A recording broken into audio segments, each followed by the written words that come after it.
Super gene 2 विकास। अध्याय 111 राक्षस हैं। लाल रंग के मिनोटॉर ने लिन शेन को उस पर गोली चलाते देखा और वह तुरंत चौंक गया। इससे पहले लिन शेन का 5 म्यूटेड क्रिस्टल बेस पालतू जानवरों को गोली मारने का कनेक्शन काफी भयानक था। अब एक और लॉन्च किया गया जिससे उसे अवचेतन रूप से विश्वास हो गया कि यह एक और म्यूटेड क्रिस्टल बेस पालतू जानवर था। उसने तेजी से उड़ते हुए पालतू जानवर से मिलने के लिए अपने दोधारी कुल्हाड़ी के उतरने की दिशा को थोड़ा समायोजित किया। उसने यह उम्मीद नहीं की थी कि कुल्हाड़ी की प्रतिक्रिया में पालतू जानवर 2 टुकड़ों में कट जाएगा, जैसे कि कागज से बना हो एकमात्र स्टील का पालतू जानवर। लेकिन लाल रंग के मिनोटॉर के पास अब खिलवाड़ किए जाने पर गुस्सा होने का समय नहीं था, क्योंकि उसने लिन शेन को उसकी तरफ उतनी ही तेज गति से छलांग लगाते देखा। इससे लाल रंग के मिनोटॉर को एक और डर लगा। एक स्टील लेवल, इतनी गति, असंभव, उत्तेजक पदार्थों के साथ भी नहीं। बिना किसी और विचार के लाल रंग के मिनोटॉर ने पूरी ऊर्जा के साथ आगे बढ़कर दहाड़ते हुए अपनी नीचे की ओर जाने वाली दोधारी कुल्हाड़ी की दिशा को बलपूर्वक बदलकर लिन शेन पर क्षैतिज वार किया। लाल रंग के मिनोटॉर ने गंभीरता से सोचा, तुम बीच हवा में हो, बिना किसी सहारे के इस कुल्हाड़ी से बचने का कोई तरीका नहीं है। भले ही इसका मतलब गोली खाना हो, मैं तुम्हारी कमर को आधा काट दूंगा। मैं क्रिस्टल बेस का हूं, मुझ पर तुम्हारा वार मेरी रक्षा भी नहीं कर पाएगा। एक बेकार स्टील, मैं एक कुल्हाड़ी के वार से तुम्हारी जान ले लूंगा। लेकिन अगले ही पल लाल रंग के मिनोटॉर की आंखें अपनी सीमा तक उभर गईं जब उसने देखा कि लिन शेन किसी तरह बीच हवा में फिर से ऊपर की ओर बढ़ रहा है, उसकी व्यापक कुल्हाड़ी से बचता हुआ और भी तेज गति से उसके ऊपर पलट गया।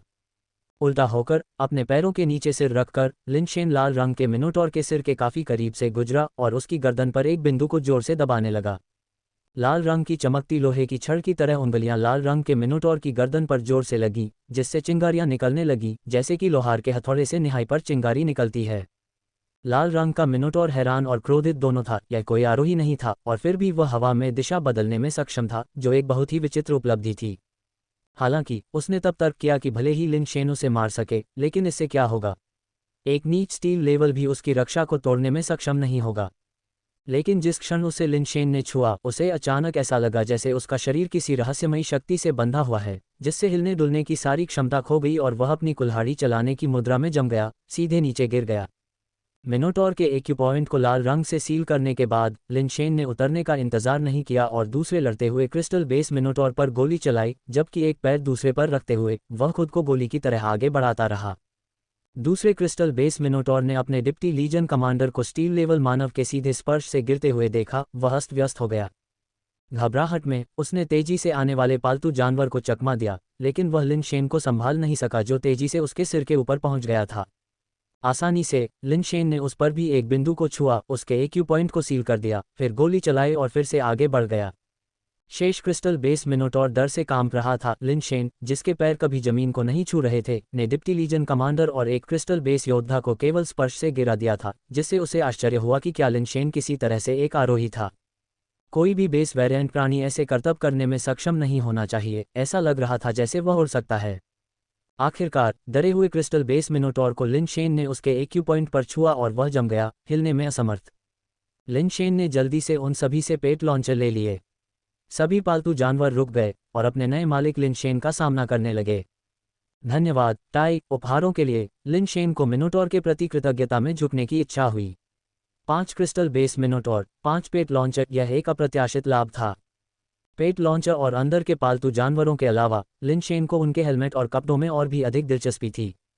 ऐसे कपड़े जो बिना किसी नुकसान के बेस म्यूटेशन पदार्थों को भेद सकते थे, बहुत सुविधाजनक थे। ऐसा लग रहा था कि हेलमेट का एक अनूठा कार्य भी था। ये वह हेलमेट था जिसने ऑगस्ट मैन को घास की ढलान पर लेटे हुए उसे देखने की अनुमति दी थी। मैं पूछता हूँ और तुम जवाब देते हो। अच्छा जवाब दो और तुम जीवित रहोगे, खराब जवाब दो और तुम मर जाओगे। लिन शेन लाल रंग के मिनोटॉर के पास गया और बोलते समय उस पर डेथ पाउडर तान दिया। बस मुझे मार दो। लाल रंग के मिनोटॉर में अभी भी बहुत लड़ाई थी। वह आत्मसमर्पण करने के बजाय मरने के लिए तैयार था। अच्छा, मुझे हमेशा सख्त लोग पसंद हैं। लिन शेन ने लाल रंग के कपड़े पहने मिनोटॉर की कमर पर वार किया। बिजली की गति और कवच भेदी वार के साथ वह मिनोटॉर के कवच और उसकी कमर के मांस में घुसने में कामयाब रहा। लाल मिनोटॉर का कवच म्यूटेड क्रिस्टल बेस जितना कठोर था और एक औसत व्यक्ति की तुलना में मोटा था। उस वार के साथ भी केवल कुछ इंच ही घुसा, जो पूरी तरह से अंदर जाने के लिए पर्याप्त नहीं था। लेकिन इससे कोई फर्क नहीं पड़ा।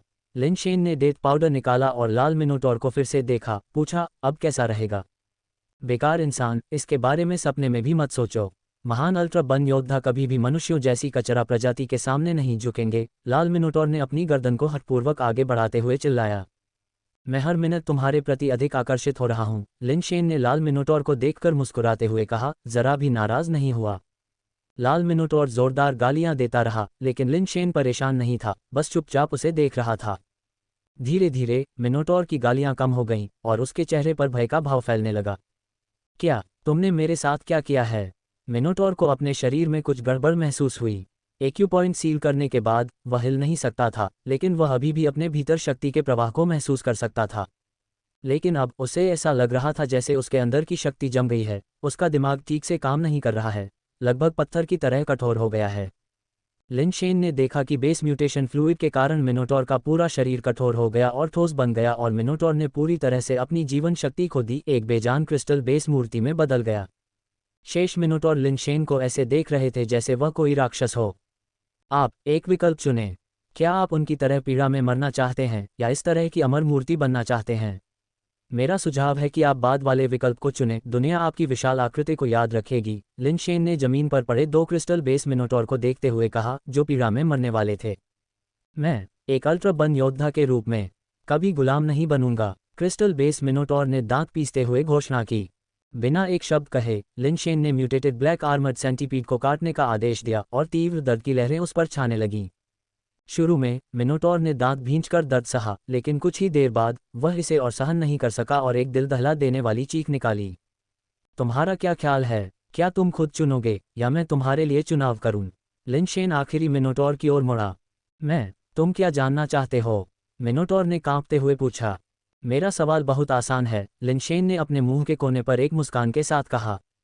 उसने कोई रहस्य नहीं पूछा, केवल ये पूछा कि अल्ट्रा बन जनजाति के कितने लोग आए थे, उनके स्तर क्या थे और वे यहाँ कैसे पहुँचे। साथ ही उसने उनके उपकरणों के उपयोग और उन्हें संचालित करने के तरीके के बारे में पूछा। यह मिनोटॉर काफ़ी सहयोगी था और उसने लिन शेन द्वारा पूछे गए सभी सवालों का पूरी तरह से खुलासा किया। सुनने के बाद लिन शेन को आश्चर्य और सुखद आश्चर्य दोनों महसूस हुआ। ऑगस्ट मैन से वह पहले से ही जानता था कि अल्ट्रा बन जनजाति 30,000 योद्धा लेकर आई थी, और उसे जो बात डरा रही थी वह ये थी कि उनमें से 3,000 क्रिस्टल बेस थे जबकि बाकी अलॉय थे। मिनोटॉर के अनुसार स्टील लेवल अल्ट्रा बन योद्धाओं के रूप में भी योग्य नहीं था। अच्छी खबर यह थी कि मिनोटॉर ने उल्लेख किया कि टेलीपोर्टर एस्केंडर्स को परिवहन नहीं कर सकता था, इस स्थान पर केवल म्यूटेटर को ही प्रवेश दिया जा सकता था। इसका मतलब यह था कि हालांकि अल्ट्रा बन जनजाति के पास कई योद्धा थे, यहाँ तक कि उनका सबसे मजबूत सेना कमांडर भी केवल एक क्रिस्टल बेस था जिसने लिन शेन के लिए एक सामरिक लाभ प्रदान किया। जब तक कोई एस्केंडर मौजूद नहीं था, लिन शेन विशेष रूप से भयभीत नहीं था। भले ही वह जीत न सके, लेकिन उसके पास भागने की क्षमता थी। लिन शेन को सबसे ज्यादा रोमांचित करने वाली बात उनके उपकरणों की सरणी थी। अध्याय 112 पुरस्कार प्राप्त करना।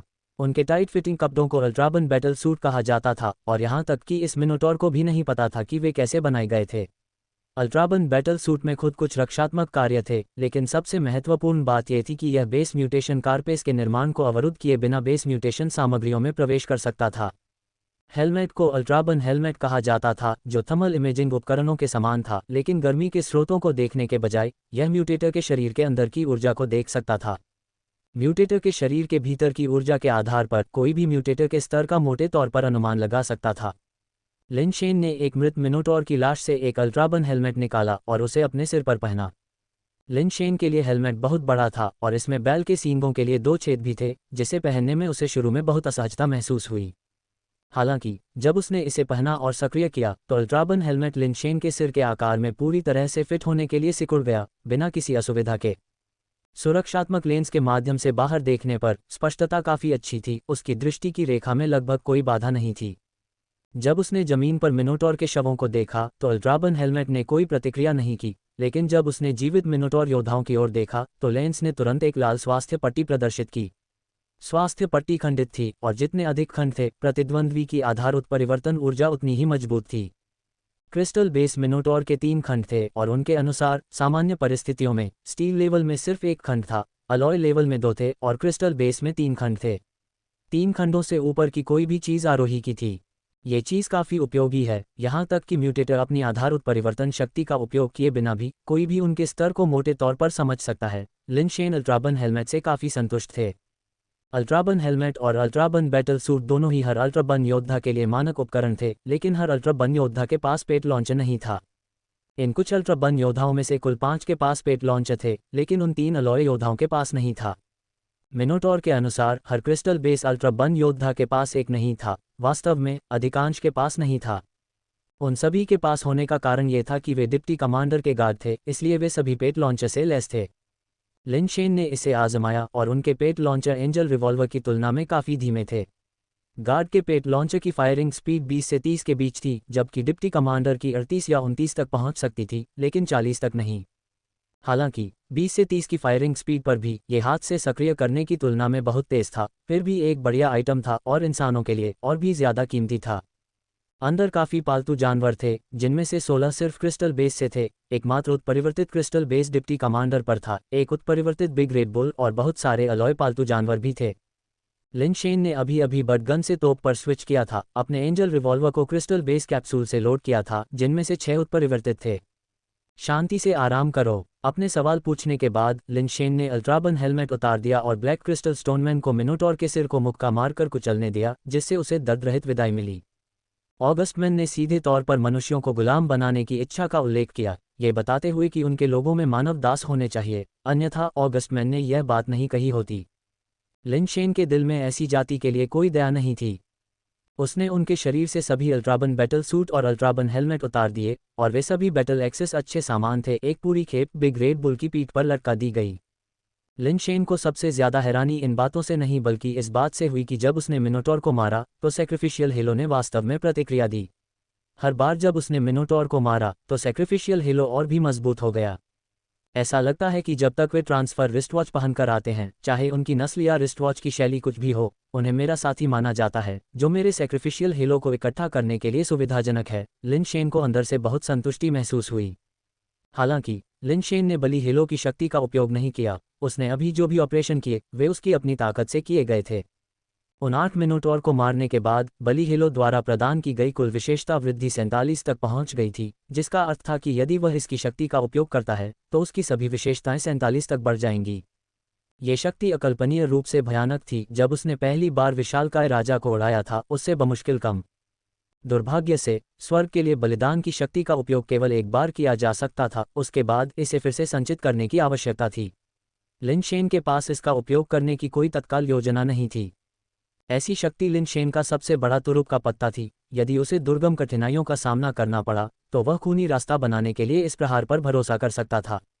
उसने अनुमान लगाया कि शायद दायरे के राजा ग्रह पर कोई भी इस बल का सामना नहीं कर सकता। लिन शेन ने अनुमान लगाया कि चूंकि अल्ट्राबन जनजाति के आरोही प्रवेश नहीं कर सकते थे, इसलिए रियल्म किंग कल्टीवेशन डिवाइस के लोग भी शायद प्रवेश नहीं कर सकते थे। जब तक कोई आरोही नहीं थे, तब तक बलिदान हेलो द्वारा दी गई वृद्धि अजेय होगी। बेशक लिन शेन अभी तक ये पुष्टि नहीं कर पाए थे कि रियल्म किंग ग्रह पर कोई आरोही नहीं थे, इसलिए उन्हें अभी भी कम प्रोफाइल रखने की जरूरत थी। जीवन किसी भी चीज से ज्यादा महत्वपूर्ण था। लिन शेन ने डिप्टी कमांडर का लाल अल्ट्राबन बैटल सूट पहना, जो अपने आप ही उनके शरीर के हिसाब से कस गया। डेथ पाउडर से उनकी कमर के आसपास का हिस्सा लगभग अदृश्य था, बैटल सूट की बेहतरीन लोच के कारण। बैटल क्लोथ्स और हेलमेट पहने हुए लिन शेन के मन में एक विचार आया और उन्होंने अपना सारा सामान पैक कर लिया, यहाँ तक कि अपने पैराडाइज बैकपैक को भी डिप्टी कमांडर के पैक के अंदर रख दिया। डिप्टी कमांडर के पेट लॉन्चर को कमर पर लटकाए और हाथ में रेड क्रिस्टल बैटल एक्स और बिग रेड बुल की सवारी करते हुए कोई भी यह नहीं बता पाएगा कि वह लिन शेन है। इस तरह भले ही उसे मनुष्यों द्वारा खोजा गया हो और प्रसारित किया गया हो, कोई भी नहीं जान पाएगा कि वह पहले वाला वही प्लेबॉय लिन शेन है। न ही रियल्म किंग प्लैनेट के अन्य चैनलों की खोज की जाएगी। इस गेटअप के साथ क्या मनुष्य मुझे अल्ट्राबन योद्धा समझ सकते हैं? लिन शेन ने अपनी उपस्थिति की जांच की। लाल तंग फिटिंग कपड़ों ने उसे थोड़ा शर्मिंदा महसूस कराया। कुछ सोचने के बाद लिन शेन ने अपने बैकपैक से एक सफ़ेद लबादा निकाला और इसे बाकी कपड़ों के ऊपर पहना। आखिरकार थोड़ा बेहतर महसूस किया। ये नरसंहार का समय है। लिन शेन को लगा कि वह कुछ अकेले अल्ट्राबन योद्धाओं का शिकार कर सकता है और अधिक युद्ध के कपड़े, हेलमेट और कुल्हाड़ी इकट्ठा कर सकता है और निश्चित रूप से उन्हें अच्छी कीमत पर बेच सकता है। बेशक लिन शेन को जो सबसे ज़्यादा चाहिए था वह पेट लॉन्चर था, जिससे बड़ी रकम मिल सकती थी। सब कुछ तैयार करने के बाद लिन शेन ने बिग रेड बुल पर सवार होकर फिर से प्रस्थान किया। अल्पविराम सीकॉर्न बेस पर पहुंचने पर मोशेंकी ने पाया कि उसके आसपास के 20 से ज़्यादा म्यूटेटर कैंप के अंदर लॉजिस्टिक पदों से थे, ज़्यादातर स्टील लेवल के और सिर्फ कुछ अलॉय लेवल के। एक क्रिस्टल बेस के रूप में रियल्म किंग प्लैनेट पर 20 से ज़्यादा लॉजिस्टिक कर्मचारियों का नेतृत्व करते हुए उसे बेहद सतर्क रहना पड़ा। सौभाग्य से उन्हें घास वाली ढलान पर ले जाया गया था। कुछ स्टील लेवल के सदस्यों को छोड़कर, जिन्हें शुरुआत में घास में छिपे जहरीले कीड़ों ने काट लिया था, आगे कोई खतरा नहीं था। जब तक वे कीड़ों द्वारा काटे जाने से सावधान थे, तब तक उनकी ताकत के साथ घास वाली ढलान पर उनके लिए कोई खतरा नहीं था। जब मो शेंकी ने सोचा कि वह इस यात्रा पर सुरक्षित रूप से नानी की भूमिका निभा सकता है, जिसका उद्देश्य किसी योग्यता के बजाय सभी को जिंदा वापस लाना है, तो उनका सामना अल्ट्रा बन वॉरियर्स के एक दस्ते से हुआ। 7 या 8 क्रिस्टल बेस अल्ट्रा बन योद्धाओं के नेतृत्व में मिश्र धातु के बड़े काले बैलों पर सवार 100 से अधिक मिश्र धातु स्तर के अल्ट्रा बन योद्धाओं को शेरों के झुंड की तरह बेतहाशा हमला करते हुए देखकर हर कोई सदमे से पीला पड़ गया, और यहाँ तक कि मो शेंकी का चेहरा भी बदसूरत हो गया। अध्याय 113 the great red bull night. अन्य लोग इन अजीबोगरीब पोशाक पहने लोगों को नहीं पहचान पाए, जिनके सिर पर गाय के सींग थे। अपने परिवार की युवा पीढ़ी के एक प्रमुख सदस्य के रूप में मो शेंकी कई एलियन दुनिया में गए थे और उन्होंने अल्ट्रा बन जनजाति के बारे में सुना था, लेकिन उन्होंने उन्हें पहले कभी नहीं देखा था। मुख्य कारण ये था कि ब्रह्मांड में बहुत सारी प्रजातियां हैं, जिन एलियन दुनियाओं में वे गए थे, वहां उनका सामना अल्ट्रा बन जनजाति से नहीं हुआ था। अलग हो जाओ और भाग जाओ, मैं उन्हें कुछ समय के लिए रोक लूंगा, मो शेंकी ने सीधे आदेश जारी किया। विरोधी बहुत थे और मजबूत थे, और उनका रसद दल उनके बराबर नहीं था। अब एकमात्र विकल्प जितना संभव हो सके उतने लोगों को बचाना था, अन्यथा कोई भी जीवित नहीं बचेगा। रसद कर्मी तितर-बितर हो गए और भाग गए, और मो शेंकी ने एक बर्फ क्रिस्टल जैसी तलवार कलाकृति खींची, जबकि उनके दूसरे हाथ में एक पालतू लांच भी था। उनका शरीर नीले रंग के कवच में लिपटा हुआ था। किसी भी अल्ट्रा बन रक्त ने कभी मेरी तलवार को दागा नहीं है। आज मैं एक अपवाद बनाऊंगा। मो शेंकी ने अपने क्रिस्टल बेस लेवल 6 खुरों वाले टायरानोसॉर को उकसाया और क्रूर अल्ट्रा बनिंग कोर की ओर बढ़ा। Bang bang bang. Crystal base पालतू जानवरों के अल्ट्रा बनिंग कोर से मिलने के लिए आगे बढ़ने पर गोलियों की आवाज़ तेजी से गूंज उठी। अल्ट्रा बनिंग कोर ने अपने पालतू कैप्सूल भी फेंक दिए, और एक क्रिस्टल बेस अल्ट्रा बन योद्धा ने एक पालतू लांचर पकड़ रखा था, जो लगातार क्रिस्टल बेस पालतू जानवरों को लॉन्च कर रहा था। इस लड़ाई ने तुरंत ही मातृ ग्रह के कई मनुष्यों का ध्यान आकर्षित किया, जिन्होंने अल्ट्रा बन योद्धाओं को अन्य प्रसारण दृष्टिकोणों में देखा था, लेकिन केवल कुछ बिखरे हुए थे और मनुष्यों के साथ बड़े संघर्षों में शामिल नहीं थे। ये पहली बार था जब उन्होंने इतने सारे अल्ट्रा बन योद्धाओं को देखा। मो शेंकी को अकेले इतने सारे लोगों का सामना करते हुए देखकर उनके दिल सस्पेंस में थे, ये जानते हुए कि उनका मिशन संभवतः भाग्य के बजाय दुर्भाग्य में समाप्त होगा। ये जानते हुए भी कि यह असंभव है और फिर भी आगे बढ़ना है। मो शेंकी वास्तव में सीकॉर्न बेस से एक म्यूटेटर है, वास्तव में मेरे मानव मजबूत लोगों में से एक है। लानत है, मुझे वहां जाने दो। मैं मो शेंकी के साथ लड़ना चाहता हूं, उन सभी अल्ट्रा बन कमीनों को मारना चाहता हूं। धारा के साथ चलना आसान है, लेकिन वह अकेला धारा के विरुद्ध सवारी करता है। कितना दुखद, फिर भी कितना शानदार। अल्पविराम। लोगों ने मो शेंकी को सबसे बड़ा सम्मान और सम्मान दिया, जो अकेले अल्ट्रा बनिंग कोर का सामना करना चाहता था। मानवता में नायकों की कभी कमी नहीं रही, लेकिन नायक अक्सर खून और आंसू बहाते हैं। जानवरों ने जानवरों से भिड़ गए, तलवारें कुल्हाड़ियों से टकरा गईं। मो शेंकी के पालतू जानवरों को प्रतिद्वंद्वी के पालतू जानवरों ने रोक दिया और संख्या में कम होने की कठिन स्थिति में आ गए। इसके बावजूद मो शेंकी ने संकोच नहीं किया। 6 खुरों वाला टायरानोसॉर अल्ट्रा बनिंग कोर के बीच में आ गया। अपनी बर्फ के क्रिस्टल जैसी लंबी तलवार के एक झटके के साथ एक चमक का प्रहार। एक मिश्र धातु अल्ट्रा बन योद्धा को यह भी एहसास नहीं हुआ कि जब उसका गला काटा गया तो क्या हुआ। आदमी आगे निकल गया, तलवार घूम गई, खून अभी तक अदृश्य। 6 खुरों वाले टायरानोसॉर के कई मीटर तक चार्ज करने के बाद ही योद्धा के गले से खून बहता हुआ झरने की तरह निकला। मो शेंकी की तलवारबाजी बादलों की तरह अप्रत्याशित थी, हमेशा बदलती और निशानहीन। आमने सामने के द्वंद्व में उसका कौशल किसी भी तलवारबाजी मास्टर से मुकाबला करने के लिए पर्याप्त था। लेकिन युद्ध के बीच में भ्रम के लिए कोई समय नहीं था, क्योंकि अनगिनत युद्ध कुल्हाड़ियां उसकी ओर वार करती हुई आ रही थीं। मो शेंकी समय पर चकमा नहीं दे सकता था, इसलिए वह अपनी तलवार से ही उनका सामना कर सकता था। अपनी तलवार की विभिन्न तकनीकों का उपयोग करने में असमर्थ था। तलवारें और कुल्हाड़ियां लगातार टकरा रही थीं, और उनके टकराने की आवाज़ लगातार आ रही थी। तलवार, जो हमेशा एक हल्का हथियार होता है, भारी हथियारों के सामने कमज़ोर पड़ जाता है। 4 क्रिस्टल बेस अल्ट्रा बन योद्धाओं से घिरे मो शेंकी की तलवार की धार में लगातार खरोंचें आती रहीं। अन्य अल्ट्रा बन योद्धा भेड़ियों के झुंड की तरह अलग हो गए और भागते हुए रसद कर्मियों का पीछा किया, स्पष्ट रूप से किसी को भी जीवित नहीं छोड़ना चाहते थे। अल्ट्रा बनिंग कोर को रोकने में खुद को शक्तिहीन देखकर मो शेंकी की आंखों में जानलेवा इरादा चमक उठा। वह अचानक 6 खुर वाले टायरानोसॉर की पीठ से कूद गया, उसकी तलवार के साथ विलीन हो गया और एक छाया बन गया जो क्रिस्टल बेस वाले अल्ट्राबन योद्धा के पीछे से गुजरा। जैसे ही तलवार गुजरी, एक सिर गिर गया। मोशेंकी और भी अल्ट्राबन योद्धाओं के बीच में कूद गया। हालांकि उसकी तलवार तेज थी, लेकिन वह गोधूली की आखिरी किरणों जैसी लग रही थी। हालांकि गोधूली चमकीली थी, लेकिन ये भीड़ द्वारा निगल जाने वाली अंतिम आभा मात्र थी। दर्शक मौत की तरह खामोश थे। शायद उनमें से ज्यादातर नायक नहीं थे, न ही वे नायक बन सकते थे, लेकिन इसका मतलब यह नहीं था कि उनके दिलों में नायक की भावना की कमी थी। मोशेंकी में उन्होंने उस नायक को देखा जिसे वे बचपन में पूछते थे और एक चमत्कार की उम्मीद कर रहे थे कि वह आकृति फिर से उठ खड़ी होगी और दुनिया को बचाने वाला नायक बन जाएगी, जैसा कि उनके बचपन के सपनों में था।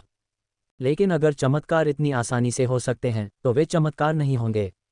भेड़िया जैसे अल्ट्राबन योद्धा रसद कर्मियों को पकड़ने वाले थे। 6 खुरों वाला टायरानोसॉर गुस्से और नपुंसकता में दहाड़ रहा था, उसका शरीर पहले से ही घावों से ढका हुआ था। अल्ट्राबन योद्धाओं के बीच नीले रंग की चींटें अंधेरे के छाने से पहले प्रकाश की आखिरी झिलमिलाहट बनने के लिए नियत थे। अचानक खुरों की गड़गड़ाहट की आवाज़ आए, एक ऐसी आवाज़ जो शोरगुल वाले युद्ध के मैदान में भी अलग से सुनाई दे रही थी। सभी की नज़रें सहज रूप से खुरों की आवाज़ के स्रोत की ओर मुड़ गईं, केवल एक विशाल लाल बैल को देखने के लिए, जो एक विशाल हाथी जैसा दिख रहा था, बाईं ओर से घास की ढलान पर दौड़ रहा था। बिग रेड बुल का आकार अल्ट्राबन वॉरियर्स के बड़े काले बैलों की तुलना में बहुत बड़ा और अधिक राजसी था। इसका शरीर जेड की तरह क्रिस्टल क्लियर था, जो पहाड़ों को चकनाचूर करने में सक्षम एक जंगली शक्ति का उत्सर्जन करता था। बिग रेड बुल की पीठ पर एक शूरवीर सफ़ेद लबादे और लाल वस्त्र पहने हुए, एक हेलमेट पहने हुए, एक हाथ में रिवॉल्वर और दूसरे में ब्लड क्रिस्टल डबल एज्ड विशाल कुल्हाड़ी पकड़े हुए, उसके पीछे के बैग में कई युद्ध कुल्हाड़ियां और हेलमेट बंधे हुए थे, जो एक बहुत ही अजीब वाइब दे रहे थे। क्या वह एक इंसान है या अल्ट्राबन जनजाति का सदस्य है? क्या विचित्र साथी है? ये खत्म हो गया है, ये और भी मजबूत लग रहा है। क्या यह अल्ट्राबन जनजाति का सहयोगी नहीं है? मेरे मोशेंकी, मैं तुम्हें आज ही जानता हूं, तुम्हें मरना नहीं चाहिए। अल्पविराम। लोग अजीब रेड बुल नाइट को देख रहे थे, अल्ट्राबन योद्धा भी उसे देख रहे थे। वे अच्छी तरह जानते थे कि वह अल्ट्राबन जनजाति का सदस्य नहीं था। कोई भी वयस्क अल्ट्राबन जनजाति का सदस्य 2 मीटर से कम लंबा नहीं था, और उनके लिए सींगों की कमी होना असंभव था। वे जानते थे कि वह उनका अपना नहीं था, लेकिन उसके नीचे उत्परिवर्तित विशाल लाल बैल, लाल युद्ध के कपड़े और हेलमेट, साथ ही उसके हाथ में ब्लड क्रिस्टल बैटल एक्स को देखकर वे सभी चौंक गए। उन्होंने पहचान लिया कि ये पायनियर कोर के डिप्टी लीजन कमांडर के सामान थे। आश्चर्य है कि वे किसी और के हाथों में कैसे आ गए। उसके पैक से बाहर निकली हुई विशाल कुल्हाड़ियों और हेलमेट को देखकर वे और भी हैरान हो गए। उन युद्ध कुल्हाड़ियों में कई शुद्ध क्रिस्टल बेस कुल्हाड़ियां थीं। हथियार केवल गार्ड क्रिस्टल बेस योद्धाओं के उपयोग के लिए योग्य थे, जो साधारण अल्ट्राबन योद्धाओं द्वारा उपयोग किए जाने वाले इनलेट क्रिस्टल बैटल एक्स से अलग थे। क्या ये हो सकता है कि इस आदमी ने अकेले ही डिप्टी लीजन कमांडर और उसके गार्ड को मार डाला? कुछ क्रिस्टल बेस लेवल अल्ट्राबन योद्धा ऐसे विचार सोचने से खुद को रोक नहीं पाए। इससे पहले कि वे आगे सोच पाते, ग्रेट रेड बुल नाइट अभी तक उनके पास नहीं पहुंचा था, लेकिन उसने पहले ही गोलीबारी शुरू कर दी थी।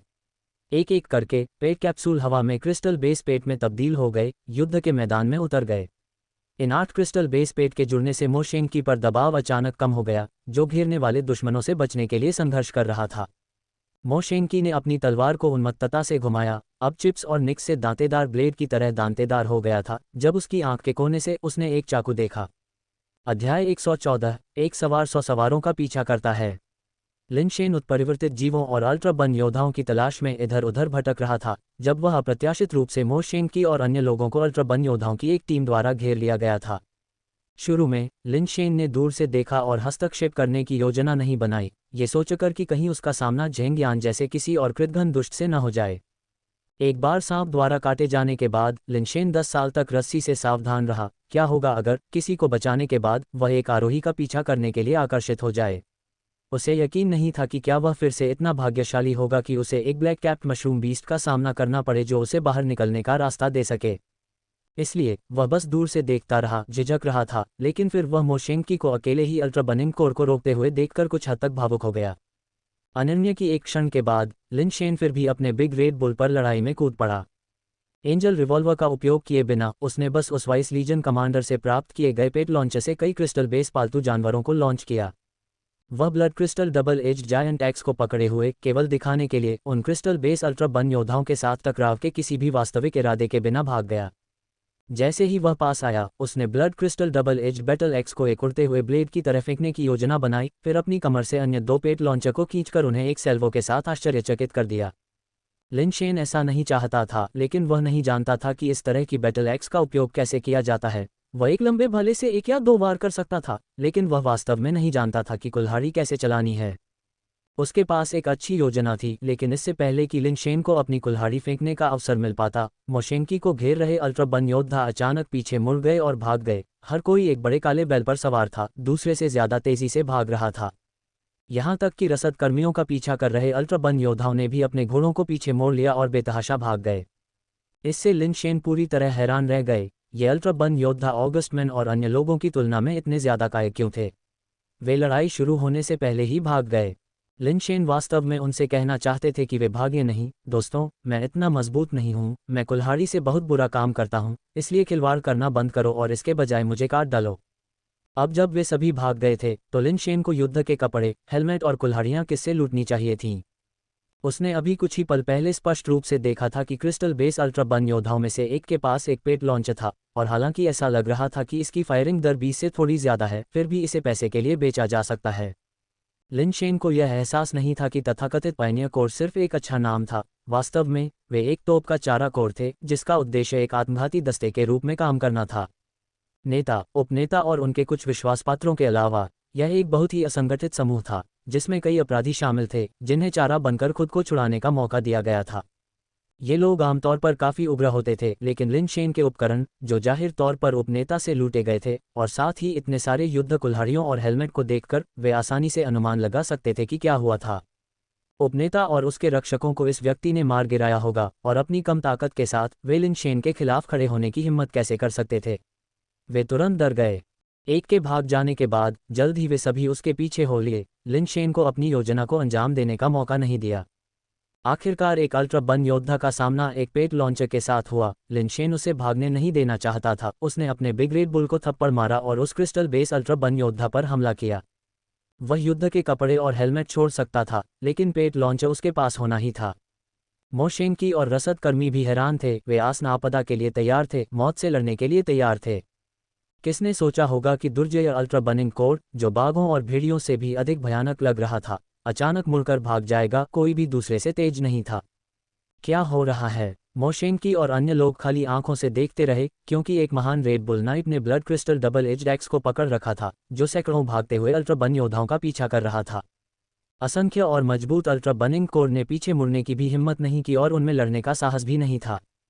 बैकवर्ड, लिन शेन का ग्रेट रेड बुल उनके घोड़ों से कहीं ज्यादा तेज था। एक धीमे घोड़े को पकड़ रहा था। उसने तेजी से अपनी कुल्हाड़ी उठाई और उसे नीचे गिरा दिया। अल्ट्रा बन योद्धा के सिर की ओर वार किया। अलॉय लेवल अल्ट्रा बन योद्धा पहले से ही डरे हुए थे। वे कांप रहे थे क्योंकि वे अपनी कुल्हाड़ी उठाकर उसे रोकने के लिए मुड़े थे। उनमें वापस वार करने का साहस भी नहीं था। उनकी मिश्र धातु की कुल्हाड़ियां लिन शेन की ब्लड क्रिस्टल बैटल कुल्हाड़ी के सामने कुछ भी नहीं थीं, जिसने तुरंत हैंडल को काट दिया और योद्धा को उसके साथ 2 भागों में विभाजित कर दिया। आगे भाग रहे अल्ट्रा बन योद्धाओं ने जब ये देखा तो वे और भी ज्यादा घबरा गए। सभी दिशाओं में बिखर गए। प्रत्येक ने अपने जीवन को सबसे ज्यादा महत्व दिया। अरे, वह ग्रेट रेड बुल नाइट किसकी सेवा करता है? वह बहुत भयंकर है। अजीब बात है, मैं सिस्टम पर उसकी एक्सक्लूसिव छवि क्यों नहीं देख पा रहा हूँ? क्या वह इंसान नहीं है? वह इंसान ही होगा। एलियंस इंसानों की मदद नहीं करेंगे। मुझे लगा कि लूबो अजय है, लेकिन ग्रेट रेड बुल नाइट जैसा एक भयंकर साथी अभी भी है। उसके पीछे बैग में फंसी युद्ध कुल्हाड़ियों और हेलमेट को देखो। उसने कितने उच्च स्तरीय अल्ट्रा बन योद्धाओं को मारा है। बहुत बढ़िया, मोशेंकी बच गया।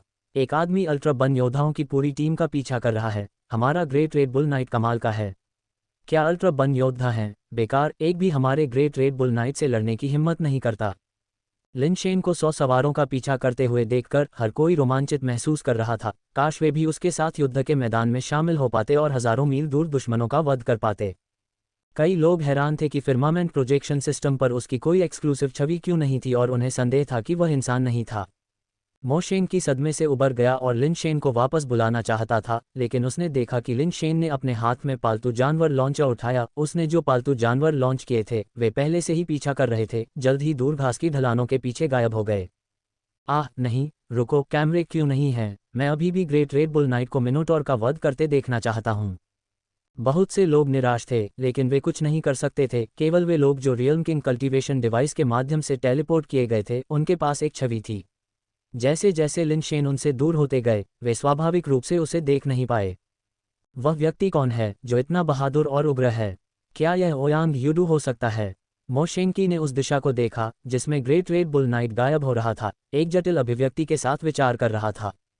दर्शकों को पता था कि great red bull knight Ouyang Yudu नहीं था, क्योंकि उस समय ओयांग यूडू और उसके आदमी क्रिस्टल आधारित जीवों के एक समूह का सामना कर रहे थे और एक कठिन लड़ाई में भी उलझे हुए थे। लिन शेन ने पेट लॉन्चर के साथ मिनोटॉर का पीछा किया, जबकि अन्य मिनोटॉरों ने जल्दी से इसे महसूस किया और खुद को उससे दूर कर लिया, बिखर गए और भाग गए। मिनोटॉर ने लिन शेन को अपने ऊपर हावी होते देखा। वह हैरान और क्रोधित हो गया। उसे समझ में नहीं आया कि लिन शेन लगातार उसका पीछा क्यों कर रहा था। योद्धा, हमारे बीच पहले कोई दुश्मनी नहीं थी और हाल ही में कोई झगड़ा नहीं हुआ, तुम मेरा पीछा क्यों कर रहे हो? मिनोटॉर ने जोर से पुकारा और अपने घोड़े को तेजी से आगे बढ़ने के लिए कहा। अपना हथियार सौंप दो और मैं तुम्हारी जान बख्श दूंगा, बस अपना सामान छोड़ दो और मैं तुम्हें जीने दूंगा, लिन शेन ने जवाब दिया। मैं अपना सामान पीछे छोड़ सकता हूं, लेकिन तुम कैसे गारंटी दे सकते हो कि तुम मुझे नहीं मारोगे? मिनोटॉर में चतुर लोग भी थे, सभी ऑगस्ट मैन की तरह मूर्ख नहीं थे। तुम बहुत ज्यादा बोलते हो, लिन शेन अधीर हो गया। ये देखकर कि आसपास कोई नहीं था, उसने सीधे एंजल रिवॉल्वर निकाली और बिना किसी हिचकिचाहट के मिनोटॉर पर गोली चला दी। मिनोटॉर चौंक गया और जल्दी से अपनी विशाल कुल्हाड़ी को ढाल के रूप में इस्तेमाल किया, लेकिन कुल्हाड़ी के ब्लेड पर पालतू जानवर के टकराने की कोई आवाज नहीं आई। एक उत्परिवर्तित ब्लैक आर्मर्ड सेंटीपीड ने एक विचित्र चाप बनाया, विशाल कुल्हाड़ी को दरकिनार करते हुए मिनोटॉर के सिर पर वार किया। अनगिनत पंजे उसके सिर से चिपके हुए थे, जो पकड़ते हुए नीचे काट रहे थे। आह! मिनोटॉर बुरी तरह चिल्लाया और बिग ब्लैक बुल की पीठ से गिर गया। अध्याय 115, जंगली उत्परिवर्तन अपने स्वामी को पहचानता है। ये स्पष्ट नहीं था कि यह सौभाग्य था या दुर्भाग्य, लेकिन ओयांग यूडू और कुछ लोगों को पहाड़ी क्षेत्र में टेलीपोर्ट किया गया था। अपनी यात्रा शुरू करने के कुछ समय बाद उन्हें 4 पंखों वाले ग्रे क्रिस्टल ड्रैगन का एक समूह मिला। ड्रैगन के 2 जोड़े पंखों के साथ 4 पंखों वाले ग्रे क्रिस्टल ड्रैगन के शरीर ग्रे क्वार्ट्ज से मिलते जुलते थे। वे 10 मीटर से अधिक लंबे थे और आमतौर पर चट्टानों और खायों पर बैठे थे। जब वे चट्टानी दीवारों पर लेटते थे तो वे उनके एक हिस्से की तरह दिखते थे, बिना बारीकी से निरीक्षण किए लगभग अदृश्य। जैसे ही ओयांग यूडू और अन्य लोग 4 पंखों वाले ग्रे क्रिस्टल ड्रैगन के क्षेत्र में प्रवेश करते थे, उन्होंने एक विशाल प्राणी को पहाड़ की ढलान से नीचे गिरते देखा। क्रिस्टल आधारित प्राणी के रूप में इसे पहचानते हुए समूह काफी प्रसन्न था, ये सोचकर कि शुरू से ही ऐसा शिकार मिलना एक अप्रत्याशित लाभ था। ऐसा लगा जैसे श्री तियान उन्हें खिला रहे थे। लेकिन अगले ही पल उन्होंने पहाड़ की दीवार से 1 दर्जन से अधिक 4 पंख वाले ग्रे क्रिस्टल ड्रैगन को उड़ते हुए देखा, जो उनकी ओर तेजी से बढ़ रहे थे। जो बात ज्यादा भयावह थी वह ये थी कि उनमें से एक, जो एक प्रेत हरे रत्न जैसा दिख रहा था, स्पष्ट रूप से एक उत्परिवर्तित प्राणी था। समूह ने जल्दी से अपने पालतू जानवरों को सक्रिय किया और 4 पंख वाले ग्रे क्रिस्टल ड्रैगन के साथ हाथापाई में शामिल हो गया। हालांकि ओयांग यूडू अपने पालतू जानवर को बाहर नहीं लाया। इसके बजाय उसने उत्परिवर्तित 4 पंख वाले ग्रे क्रिस्टल ड्रैगन को बड़ी दिलचस्पी से देखा, क्योंकि एक सफेद कवच, क्रिस्टल जैसा और जैड जैसा, धीरे धीरे उसके शरीर पर दिखाई दिया, जिसने उसे पूरी तरह से ढक दिया। उसका कवच काफी अनोखा था। जबकि अधिकांश म्यूटेटर के कवच काफी सरल होते हैं, उसका कवच एक पूरे कवच जैसा था। इसके अलावा कवच पर रहस्यमय पैटर्न थे, जो बादलों और धुंध की तरह दिख रहे थे। दुर्भाग्य से लिन शेन बाई शेनफेई के कवच को नहीं देख पाए, अन्यथा ओयांग यूडू के कवच को देखकर उन्हें एहसास होता कि दोनों कितने समान थे, एक मर्दाना डिजाइन वाला और दूसरा स्त्री जैसा। उत्परिवर्तित 4 पंखों वाला ग्रे क्रिस्टल ड्रैगन भी कुछ महसूस करता हुआ प्रतीत हुआ और उसने अपनी निगाह ओयांग यूडू पर टिका दी, ड्रैगन की तरह दहाड़ते हुए और अपने पंख फड़फड़ाते हुए उस पर हमला किया। धमाका! उत्परिवर्तित 4 पंखों वाला ग्रे क्रिस्टल ड्रैगन अपनी तेज गति की उड़ान में एक ध्वनि बूम का कारण बना और उसके शरीर के चारों ओर हवा के विस्फोटों के छल्ले बन गए। उत्परिवर्तित 4 पंखों वाला ग्रे क्रिस्टल ड्रैगन तेज गति की उड़ान में एक सुपर जेट की तरह ओयांग यूडू की ओर गोता लगाया। जमीन पर गिरने से ठीक पहले उत्परिवर्तित 4 पंखों वाला ग्रे क्रिस्टल ड्रैगन अपनी गति के कारण पीछे की छवियां छोड़ते हुए सतह पर से गुजरा। जैसे ही वह ओयांग यूडू से टकराने वाला था, उसने हल्के से छलांग लगाई और सहजता से उत्परिवर्तित 4 पंखों वाले ग्रे क्रिस्टल ड्रैगन की गर्दन पर सीधा उतरा। उसके हाथ उसके सिर पर लगे ड्रैगन के सींगों में से प्रत्येक को पकड़ रहे थे। उत्परिवर्तित 4 पंखों वाला ग्रे क्रिस्टल ड्रैगन अपने क्रोध में सीधे आकाश में उड़ गया, अपनी गर्दन से ओयांग यूडू को झटकने के प्रयास में मुड़ता और घूमता रहा। ये हवा बहुत अच्छी लग रही है। छोटा ग्रे ग्रे, तेज चलो। ओयांग यूडू उत्परिवर्तित 4 पंखों वाले ग्रे क्रिस्टल ड्रैगन की हिंसक हरकतों और झटकों से बेपरवाह होकर खुद को आनंदित कर रहा था, उसे गिराने में असमर्थ। उड़ान के बीच में ये बगल में भी उड़ गया। इसकी पीठ पहाड़ की दीवार से सटी हुई थी। दीवार का उपयोग करके ओयांग यूडू को गिराने का प्रयास कर रहा था। चटकने की आवाज़ों की एक श्रृंखला के साथ पहाड़ की दीवार पर कुछ 100 मीटर लंबी गहरी खरोंच उकेरी गई, लेकिन ओयांग यूडू अभी भी उससे चिपका हुआ था। Boom boom boom. उत्परिवर्तित 4 पंखों वाला ग्रे क्रिस्टल ड्रैगन बार बार गति करता हुआ आकाश में हवा के विस्फोटों के घेरे बनाता हुआ आगे बढ़ा, लेकिन फिर भी कोई फायदा नहीं हुआ। दर्शक अचंभित थे, क्योंकि साधारण ठिकानों से कई लोगों ने ऐसा तमाशा कभी नहीं देखा था। उन्हें लगा कि यह पागलपन की हद तक लापरवाही थी। हालांकि आकाश में ओयांग यूडू बेतहाशा हंसा, यहाँ तक कि उसने अपने हाथों को छोड़ दिया और सीधा बैठ गया, जबकि उत्परिवर्तित ग्रे क्रिस्टल ड्रैगन तेज गति से ऊपर की ओर बढ़ा, मानो वह भारी हवा के दबाव का मजा ले रहा हो। पूरी तरह से ड्रैगन की गर्दन के चारों ओर लिपटे अपने पैरों की ताकत पर निर्भर था। छप, उसे हिला पाने में असमर्थ उत्परिवर्तित ग्रे क्रिस्टल ड्रैगन अचानक एक तीर की तरह नीचे गिरा। 1 किलोमीटर की ऊंचाई से झील में गोता लगाया, जिससे 10 मीटर से अधिक ऊंची लहरें पैदा हुईं। ये बहुत पागलपन है। क्या ऐसा करने से ओयांग यूडू खुद को नहीं मार डालेगा? शायद वह ऐसा नहीं करेगा। वह आखिर ओयांग यूडू है। तो क्या हुआ अगर वह ओयांग यूडू है? वह अभी भी इंसान है, वह भी मर सकता है। इस तरह की मौत की तलाश अच्छी नहीं है। उद्धरण चिन्ह अल्पविराम उद्धरण चिन्ह।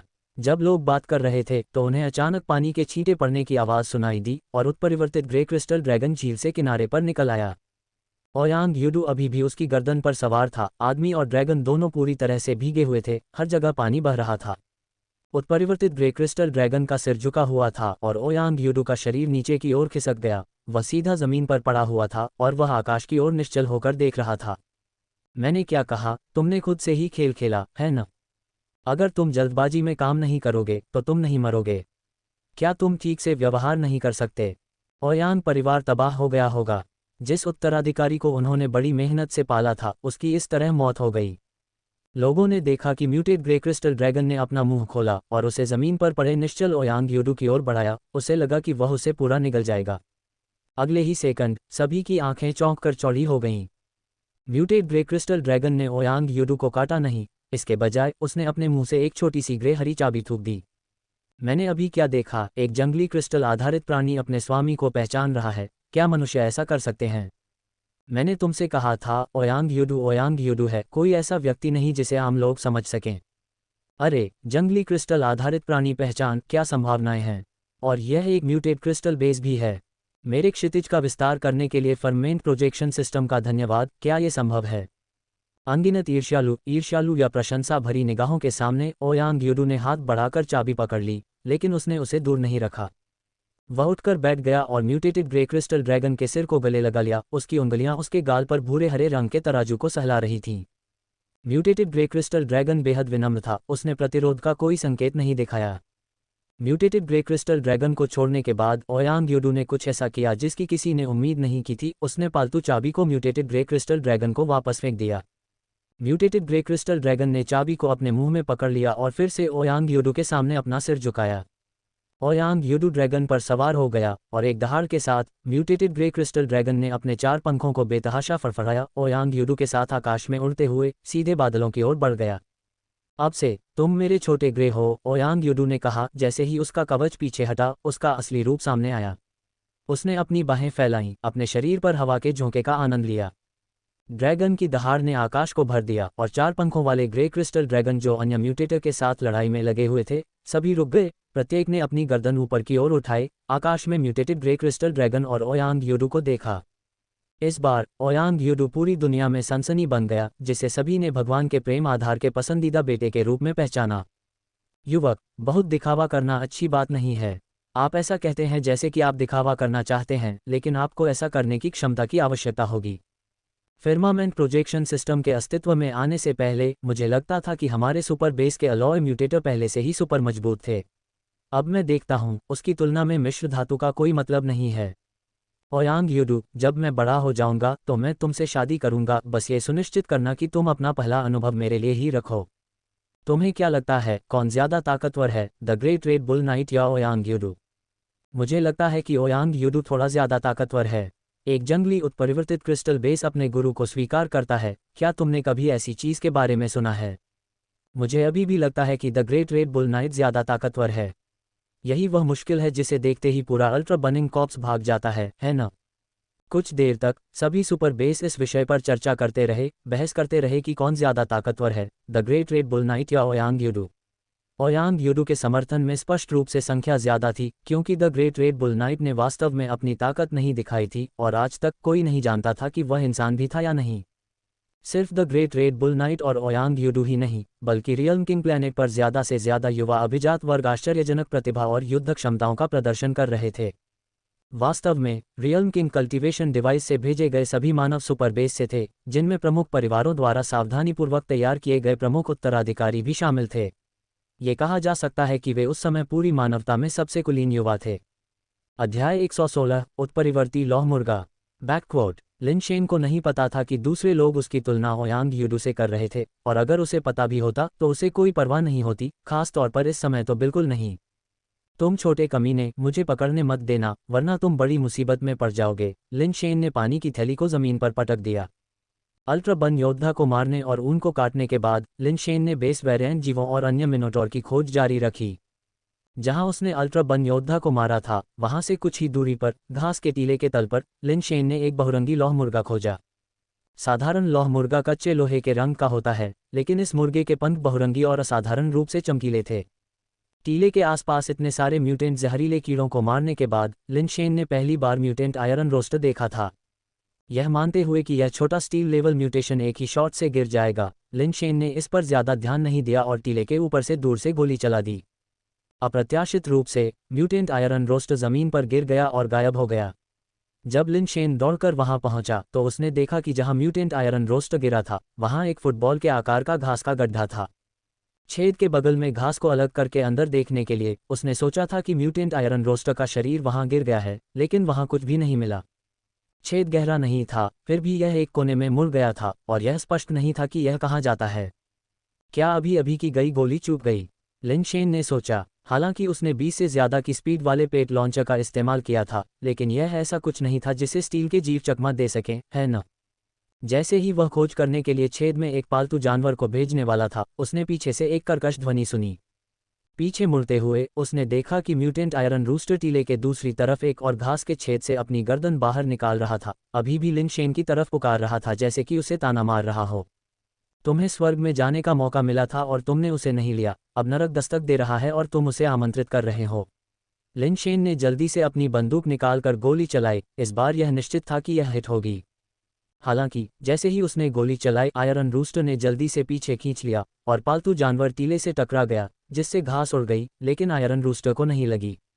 लिन शेन निरीक्षण करने के लिए दौड़े और इस छेद में पिछले वाले की तरह एक मोड़ था। इससे पहले कि लिन शेन इसे बारीकी से जांच पाते, दूसरी दिशा से बांग की आवाज आए। आयरन रूस्टर ने एक छेद से अपनी गर्दन बाहर निकाली थी। लिन शेन के लिए यह बहुत ही क्रोधित करने वाला था, क्योंकि उकसावे की बात स्पष्ट थी। लिन शेन ने शांत भाव से अपना मुखौटा बनाए रखा, म्यूटेंट आयरन रूस्टर की दिशा में न देखने का नाटक करते हुए चुपचाप अपना एंजल रिवॉल्वर वापस ले लिया और सोचा, मैं देखना चाहता हूं कि क्या तुम्हारी गर्दन तेजी से पीछे हटती है या मेरी गोलियां तेज हैं। एक अलग दिशा में चलने का नाटक करते हुए वह अचानक मुड़ा और गोली चला दी। म्यूटेंट ब्लैक आर्मर्ड सेंटीपीड बिजली की तरह बाहर निकल आया। इस बार तुम बच नहीं पाओगे, लिन शेन ने खुद से सोचा, लेकिन फिर चौंककर उसकी सांस फिर से चूक गई और म्यूटेंट आयरन रूस्टर ने एक बार फिर से पीछे हट गया। असंभव है न? क्या कोई स्टील प्राणी एंजल रिवॉल्वर से निकली गोली को चकमा दे सकता है? लिन शेन को आश्चर्य हुआ क्योंकि म्यूटेंट आयरन रूस्टर दूसरे छेद में दिखाई दिया। अगले लगभग आधे घंटे तक लिन शेन एक खिलाड़ी की तरह था जो लगातार मायावी उत्परिवर्ती लौह मुर्गा पर गोली चलाता रहा। उसे आश्चर्य हुआ कि उसने एक बार भी उसे नहीं मारा। उत्परिवर्ती लौह मुर्गा भागा नहीं, वह उसके खिलाफ खड़ा रहा, जिससे लिन शेन अपना संयम खोने के कगार पर पहुंच गया। तो तुम मेरे साथ खेल खेलना चाहते हो? ठीक है, मैं तुम्हारी मदद करूंगा। अपने दांतों को भींचते हुए लिन शेन ने 3 उत्परिवर्ती काले बख्तरबंद सेंटीपीड निकाले और प्रत्येक को एक अलग छेद में घुसने को कहा। बैकक्वोट। उत्परिवर्तित काले बख्तरबंद सेंटीपीड की गति के साथ जब तक वे गुफा में उत्परिवर्तित लौह मुर्गा का सामना करते, वे निश्चित रूप से उसे पकड़ लेते और उसके मुर्गे की जान ले लेते। किसने सोचा होगा कि 3 उत्परिवर्तित ब्लैक आर्मर्ड सेंटीपीड के अंदर घुसने के बाद काफी देर तक कोई प्रतिक्रिया नहीं हुई। इसके बजाय उत्परिवर्तित लोहे का मुर्गा दूसरे छेद से निकला, अपनी गर्दन को फैलाया और लिन शेन पर इस तरह से चिल्लाया जैसे कि उसका मजाक उड़ा रहा हो। क्या यह मुर्गी वास्तव में एक आत्मा बन गई है? लिन शेन को अपने दिल में निराशा महसूस हुई। उसे अभी भी उम्मीद थी कि उत्परिवर्तित ब्लैक आर्मर्ड सेंटीपीड उसे गुफा में पकड़ लेंगे। हालांकि वह बहुत निराश था और उसे नहीं पता था कि सेंटीपीड में बुद्धि की कमी थी या गुफा के अंदर की स्थिति बहुत जटिल थी। किसी भी मामले में लंबे समय तक इंतजार करने के बाद वे अभी भी उस छेद तक नहीं पहुंच पाए जहां उत्परिवर्तित लोहे का मुर्गा था। लिन शेन ने अनुमान लगाया कि गुफा के अंदर कई शाखाएं होनी चाहिए और 3 उत्परिवर्तित ब्लैक आर्मर्ड सेंटीपीड रास्ता न जानते हुए अंदर खो गए होंगे। सोचने के बाद लिन शेन ने अपने सभी पालतू जानवरों को बुलाया और प्रत्येक गुफा के प्रवेश द्वार को एक एक करके अवरुद्ध कर दिया ताकि उत्परिवर्तित लोहे के मुर्गे को पकड़ा जा सके। लिन शेन ने लगातार गोली चलाई जिससे उत्परिवर्तित लोहे के मुर्गे को अलग अलग छेदों में जाना पड़ा। इस घास वाली ढलान पर वास्तव में 20 से अधिक छेद थे। सौभाग्य से लिन शेन के पास सभी प्रवेश द्वारों की रखवाली करने के लिए पर्याप्त पालतू जानवर थे। जब लिन शेन ने देखा कि उत्परिवर्तित लोहे का मुर्गा कुछ समय बाद भी दिखाई नहीं दिया तो उसने कहा, मैं देखना चाहता हूं कि इस बार तुम कहां भागोगे। वह जानता था कि अब तक सभी छेदों की रखवाली हो चुकी होगी और यह केवल समय की बात थी कि 3 उत्परिवर्तित काले बख्तरबंद सेंटीपीड उत्परिवर्तित लोहे के मुर्गे को पकड़ लेंगे। मेरे साथ खेलो और मैंने अपने जीवन में कभी कोई खेल नहीं हारा। वे के मूल गेम में भाई को हर बार पूरा स्कोर मिलता है, लिन शेन ने बेशर्मी से खुद से कहा। थोड़ी देर तक शेखी बघारने के बाद लिन शेन को कुछ ऊब महसूस हुई। चाहे उसने कुछ भी कहा हो, वह अभी भी उत्परिवर्तित लोहे के मुर्गे द्वारा खेला जा रहा था और उसे मारने के लिए केवल धोखा देने का सहारा ले सकता था।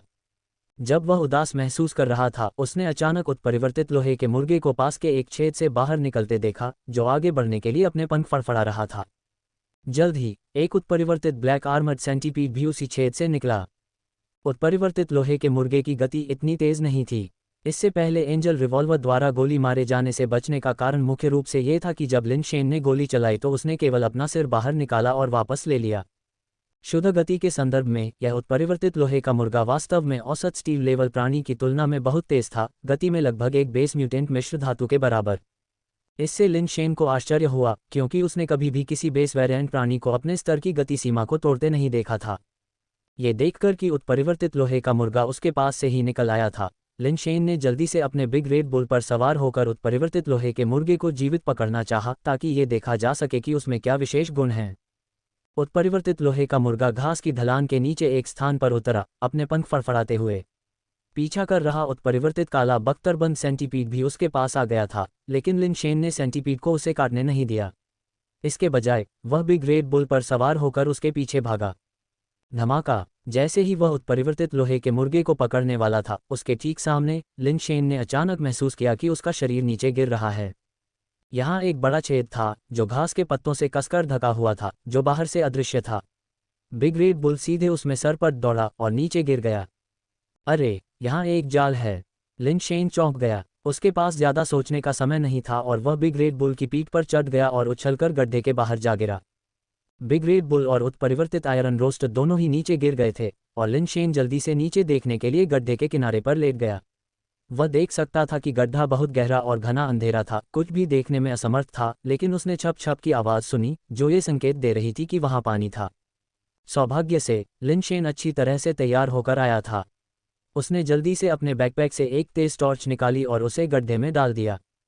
अध्याय 117 3 खजाने की पेटियां। चमकीली रोशनी नीचे चमकी और तुरंत ये स्पष्ट हो गया कि बड़ा लाल बैल नीचे था, लेकिन उत्परिवर्तित धातु मुर्गा कहीं नहीं दिखाई दिया। छेद 10 मीटर से अधिक गहरा लग रहा था। घास की ढलान और मिट्टी की ऊपरी परत के अलावा बाकी हिस्सा धातु की चमक के साथ चमकती काली चट्टान थी। बड़ा लाल बैल पानी में खड़ा था, जो मुश्किल से उसके बछड़ों को ढक रहा था और बहुत गहरा नहीं था। टॉर्च की रोशनी पानी की सतह पर चमकती थी और सीधे नीचे जाती थी। यहाँ पानी साफ था और आप इसके आर पार देख सकते थे। लेकिन वह मुख्य मुद्दा नहीं था। मुद्दा ये था कि लिन शेन ने अप्रत्याशित रूप से पानी में सोने जैसी दिखने वाली ईंटें देखीं। हाँ, ईंटें। नीचे सोने की ईंटों से पक्का किया गया था, लगभग नियमित लाल ईंटों के समान आकार। उन पर स्पष्ट और अजीब पैटर्न दिखाई दे रहे थे। यहाँ मानव निर्मित वस्तुएं कैसे हो सकती हैं? क्या ये हो सकता है कि रियल्म किंग ग्रह पर वास्तव में मूल निवासी हैं? लिन शेन यहाँ कई बार आ चुके थे और कुछ जगहों पर जा चुके थे, लेकिन उन्होंने बेस वेरिएंट प्राणियों के अलावा मनुष्यों जैसा कोई भी एलियन प्राणी नहीं देखा था। हालांकि कुछ बेस वेरिएंट प्राणी बहुत बुद्धिमान होते हैं, यहाँ तक कि मनुष्यों से भी ज़्यादा होशियार, लेकिन उनमें से बहुत कम ही कुछ बना पाते हैं। दूसरी ओर सेलेस्टियल और अल्ट्रा बन ट्राइब जैसे मानव जीवन रूपों के पास अपनी खुद की तकनीक और विनिर्माण है। नीचे बिग रेड बुल द्वारा कोई खतरा न पाए जाने पर लिन शेन ने उत्परिवर्तित ब्लैक आर्मर्ड सेंटीपीड को भी जांच के लिए नीचे भेजा और उसे भी कुछ भी खतरनाक नहीं मिला। क्या ये हो सकता है कि तियानशिन ने प्राचीन रियल्म किंग और 3 खजाने की पेटियों के बारे में जो कहानी बताई थी वह सच हो? क्या ये वह जगह हो सकती है जहां प्राचीन रियल्म किंग को दफनाया गया था? हालांकि लिन शेन को लगा कि ऐसा संयोग होने की संभावना नहीं है, फिर भी वह उत्सुक था। चूंकि नीचे कोई खतरा नहीं था, इसलिए लिन शेन ने सुरक्षात्मक उपाय किए और सावधानी से छेद में उतर गया। नीचे एक धनुषाकार नहर थी जो स्पष्ट रूप से मानव निर्मित थी, पूरी तरह से सोने की ईंटों से बनी थी, विशाल, लगभग एक मेट्रो सुरंग जितनी बड़ी। पानी गहरा नहीं था लेकिन बह रहा था, सुरंग के एक छोर से दूसरे छोर तक बह रहा था और 100 मीटर आगे धारा एक कोने में मुड़ गई। रियल्म किंग कल्टीवेशन डिवाइस बिना किसी कारण के किसी को इस ग्रह पर नहीं ले जाएगा और इस डिवाइस का नाम प्राचीन रियल्म किंग से मेल खाता है। क्या वास्तव में यहाँ कुछ हो सकता है? लिन शेन ने अपने चारों ओर लगातार अपनी टॉर्च चमकाए। जहां वह गिरा था वहां धनुषाकार नहर में एक छेद था, किसी कारण से एक बड़ा छेद रह गया था और कई सोने की ईंटें पानी में गिर गई थीं। लिन शेन ने इसका परीक्षण करने के लिए एक सोने की ईंट उठाई। ये वास्तव में सोना नहीं था लेकिन इसका रंग और बनावट समान थी। हालांकि ये सामग्री सोने की तुलना में बहुत कठोर थी, ये संभवतः किसी प्रकार का मिश्र धातु था। इतने बड़े प्रोजेक्ट के लिए इतनी मिश्र धातु सामग्री का उपयोग करना कोई छोटी उपलब्धि नहीं है। लिन शेन और अधिक उत्सुक हो गया और उसने अंदर क्या है ये देखने का फैसला किया। बेशक वह अकेले अंदर नहीं जा सकता था, उसने व्हाइट ज़ेड टाइगर को बुलाया और उसे आगे बढ़ने के लिए कहा। जब वे अंत में पहुंचे तो वे ऊपर की ओर बहुत दूर नहीं गए थे, जहां केवल एक स्लुइस गेट था। गेट के पार एक भूमिगत धारा थी और कुछ भी नहीं था। लिन शेन के पास वापस मुड़ने और नहर के किनारे कुछ मोड़ों के साथ नीचे की ओर चलने के अलावा कोई विकल्प नहीं था जब अचानक उसके सामने दृश्य खुल गया। वह क्या है? लिन शेन ने जो कुछ देखा उससे वह पूरी तरह से चकित था। नहर का अंत एक विशाल भूमिगत गुफा की ओर जाता था। नहर का मुंह गुफा की दीवार पर मध्य ऊंचाई पर स्थित था। नहर से पानी एक छोटे झरने की तरह अंदर गुफा में गिर रहा था। इसी तरह की नहरें भूमिगत स्थान की दीवारों के किनारे थीं, सभी पानी से बह रही थीं। भूमिगत गुफा की पूरी छत तारों से भरे आकाश की तरह चमक रही थी, जिसमें चमकते हुए क्रिस्टल बिखरे हुए थे जो पूरे स्थान को रोशन कर रहे थे।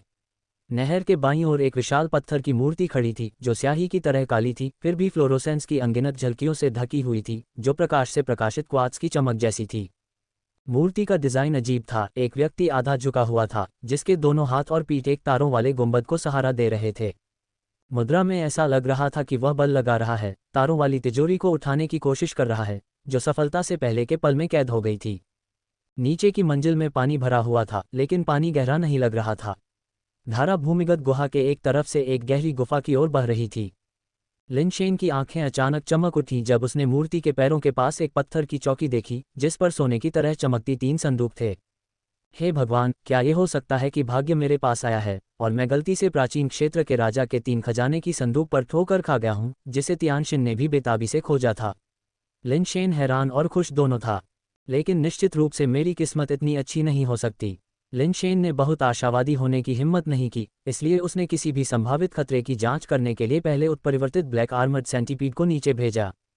भूमिगत गुहा का चक्कर लगाने के बाद उत्परिवर्तित ब्लैक आर्मर्ड सेंटीपीड को कोई अन्य जीव या जाल नहीं मिला, न ही पानी में कोई बेस वेरिएंट जीव। लिन शेन ने फिर एक और आदेश दिया, उसे पत्थर की कुर्सी पर उड़ने का निर्देश दिया। उत्परिवर्तित ब्लैक आर्मर्ड सेंटीपीड कुर्सी पर उतरा और धीरे धीरे एक सुनहरे खजाने की पेटी की ओर रेंगता हुआ जल्द ही उससे संपर्क कर लिया। कोई असामान्यता नहीं हुई और लिन शेन को खुशी की लहर महसूस हुई। उसने उत्परिवर्तित ब्लैक आर्मर्ड सेंटीपीड को खजाने की पेटी उठाने का आदेश दिया। छाती बहुत बड़ी नहीं थी, बस एक जूते के डिब्बे से थोड़ी बड़ी थी। सेंटीपीड ने अपने शरीर को छाती के चारों ओर लपेटा और अपने पंखों को फड़फड़ाते हुए उसे उठाने की कोशिश की। हालांकि चाहे उसने कितनी भी कोशिश की हो, सोने की खजाने की पेटी हिली नहीं, जिससे कोई भी आश्चर्यचकित रह गया कि यह बहुत भारी थी या किसी विशेष डिजाइन के कारण थी। खुद जोखिम नहीं उठाना चाहते थे, इसलिए लिन शेन ने उत्परिवर्तित ब्लैक आर्मर्ड सेंटीपीड को आदेश दिया कि वह संदूक पर लगे ताले को काटने की कोशिश करे ताकि देख सके कि क्या इसे खोला जा सकता है और अंदर क्या है। परिणाम कुछ हद तक आश्चर्यजनक था। उत्परिवर्तित ब्लैक आर्मर्ड सेंटीपीड, जो पहले से ही क्रिस्टल बेस लेवल पर शीर्ष पालतू जानवर था, संदूक पर एक भी निशान नहीं छोड़ सका। इससे लिन शेन को और अधिक विश्वास हो गया कि शायद ये वास्तव में प्राचीन क्षेत्र के राजा के खजाने के संदूक थे। साधारण सामग्री निश्चित रूप से इतनी कठोर नहीं होगी। लिन शेन ने उत्परिवर्तित ब्लैक आर्मर्ड सेंटीपीड को अन्य 2 संदूकों को आजमाने के लिए कहा, लेकिन परिणाम वही रहा, न तो उन्हें खींचा जा सका और न ही चबाया जा सका। लिनशेन ने अपनी जेब से गोल्ड क्रिस्टल जैसी 2 चाबियां निकाली और संदूकों पर लगे ताले की बारीकी से जांच की। आकार को देखते हुए ये वास्तव में इन संदूकों को खोलने की चाबियां लगती हैं, लिनशेन ने खुद से सोचा। एक चाबी तियानशिन से छीनी गई थी और दूसरी ये के पास मिली थी। जहां तक इस सिद्धांत का सवाल है कि ये चाबियां वास्तव में प्राचीन क्षेत्र के राजा के खजाने की तिजोरियों के लिए थीं, लिनशेन को इस पर संदेह था। चलो इसे आजमाते हैं, अगर वे हैं तो क्या होगा। बेशक लिनशेन खुद इसे आजमाना नहीं चाहेंगे। उन्होंने उत्परिवर्तित ब्लैक आर्मर्ड सेंटीपीड को वापस बुलाया और उसे अपने पंजों से एक चाबी पकड़ने को कहा और फिर से कुर्सी की ओर उड़ गया। उत्परिवर्तित ब्लैक आर्मर्ड सेंटीपीड कुर्सी पर उतरा और लिनशेन के निर्देशों का पालन करते हुए सबसे बाईं ओर के खजाने की तिजोरी के ताले में चाबी डाल दी। कई प्रयासों के बाद भी चाबी अंदर नहीं गई। मुझे पता था, मैं इतना भाग्यशाली कैसे हो सकता हूँ। लिनशेन ने अनिच्छा से उत्परिवर्तित ब्लैक आर्मर्ड सेंटीपीड को एक और संदूक आजमाने का निर्देश दिया। इस बार आश्चर्यजनक रूप से चाबी आसानी से अंदर चली गई और एक क्लिक के साथ संदूक पर लगा ताला खुल गया और संदूक का ढक्कन थोड़ा सा खुल गया। संदूक खोलो। नए उत्साह के साथ लिनशेन ने एक बार फिर उत्परिवर्तित काले बख्तरबंद सेंटीपीड की कमान संभाली। अध्याय 118 ब्लाइंड बॉक्स खोलना। उत्परिवर्तित ब्लैक आर्मर्ड सेंटीपीड की पूंछ मुड़ी और खजाने की पेटी का ढक्कन तुरंत खुल गया, लिनशेन की कल्पना से कहीं अधिक आसानी से। कोई जटिल तंत्र नहीं था। पेटी के अंदर एक सफ़ेद अंडा और एक क्रिस्टल टैबलेट था। क्रिस्टल टैबलेट से प्रकाश की एक किरण निकली जो हवा में पाठ की कई पंक्तियों को प्रक्षेपित कर रही थी। हे नियतिवान, कृपया धैर्यपूर्वक निम्नलिखित सामग्री पढ़ें। यदि आप पूरी दुनिया को अपना दुश्मन बनाने के लिए तैयार हैं तो इस पेटी के अंदर की वस्तुओं को ले लें, अन्यथा कृपया पेटी को फिर से लॉक करें और अगले व्यक्ति की प्रतीक्षा करने के लिए चाबी दें। इसका क्या मतलब है? मैं सिर्फ एक अंडा लेता हूं और आप चाहते हैं कि मैं पूरी दुनिया का दुश्मन बन जाऊं। अपनी बेतुकी बातें बंद करो। लिनशेन स्वाभाविक रूप से ऐसी बकवास पर विश्वास नहीं करते थे, इसलिए उन्होंने उत्परिवर्तित ब्लैक आर्मर्ड सेंटीपीड को सीधे अंडे को पेटी से बाहर निकालने दिया। अंडे को छाती से निकालने के बाद क्रिस्टल टैबलेट ने पाठ की कुछ और पंक्तियां प्रक्षेपित कीं। मैं तुम्हारी बहादुरी और दृढ़ संकल्प से संतुष्ट हूं, लेकिन सिर्फ ये गुण होना ही काफ़ी नहीं है। चूंकि तुमने पूरी दुनिया को दुश्मन बनाने का फैसला किया है तो इस एवोल्यूशन स्किल को स्वीकार करो। ये पूरी दुनिया का विरोध करने में तुम्हारी सबसे बड़ी संपत्ति होगी। मुझे उम्मीद है कि तुम सफलतापूर्वक जीवित रह पाओगे। इस अंश के कुछ देर तक प्रदर्शित होने के बाद क्रिस्टल टैबलेट से नया पाठ प्रक्षेपित किया गया। सबसे पहले दिखाई देने वाली चीज़ें 7 बड़े अक्षर थे। जीवन के लिए लालच और मृत्यु के डर का अमृत। उसके बाद मुख्य सामग्री। एवोल्यूशन स्किल के लिए एक ऐसा नाम है। क्या तुम गंभीर हो? ऐसे एवोल्यूशन स्किल के साथ मैं पूरी दुनिया का दुश्मन हो सकता हूँ।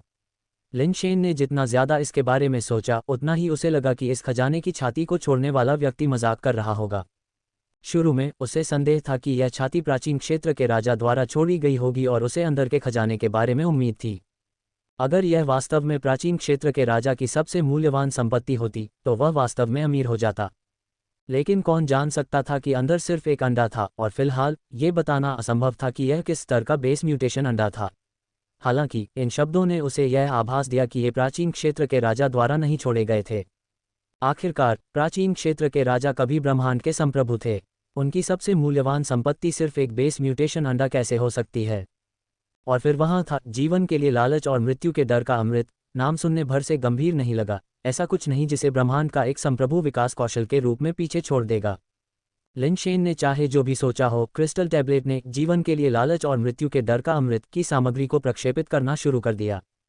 लिनशेन ने एक पल के लिए सोचा और जल्दी से अपने बैकपैक से कागज और एक पेन निकाला ताकि पहले क्रिस्टल टैबलेट द्वारा प्रक्षेपित सामग्री को लिख सकें। क्या होगा अगर प्राचीन क्षेत्र का राजा अनपढ़ हो और नाम रखने में खराब हो, और नाम आकर्षक न होने पर भी विकास कौशल अपने आप में वास्तव में मूल्यवान हो? जीवन के लिए लालच और मृत्यु के डर का अमृत की सामग्री काफ़ी लंबी थी।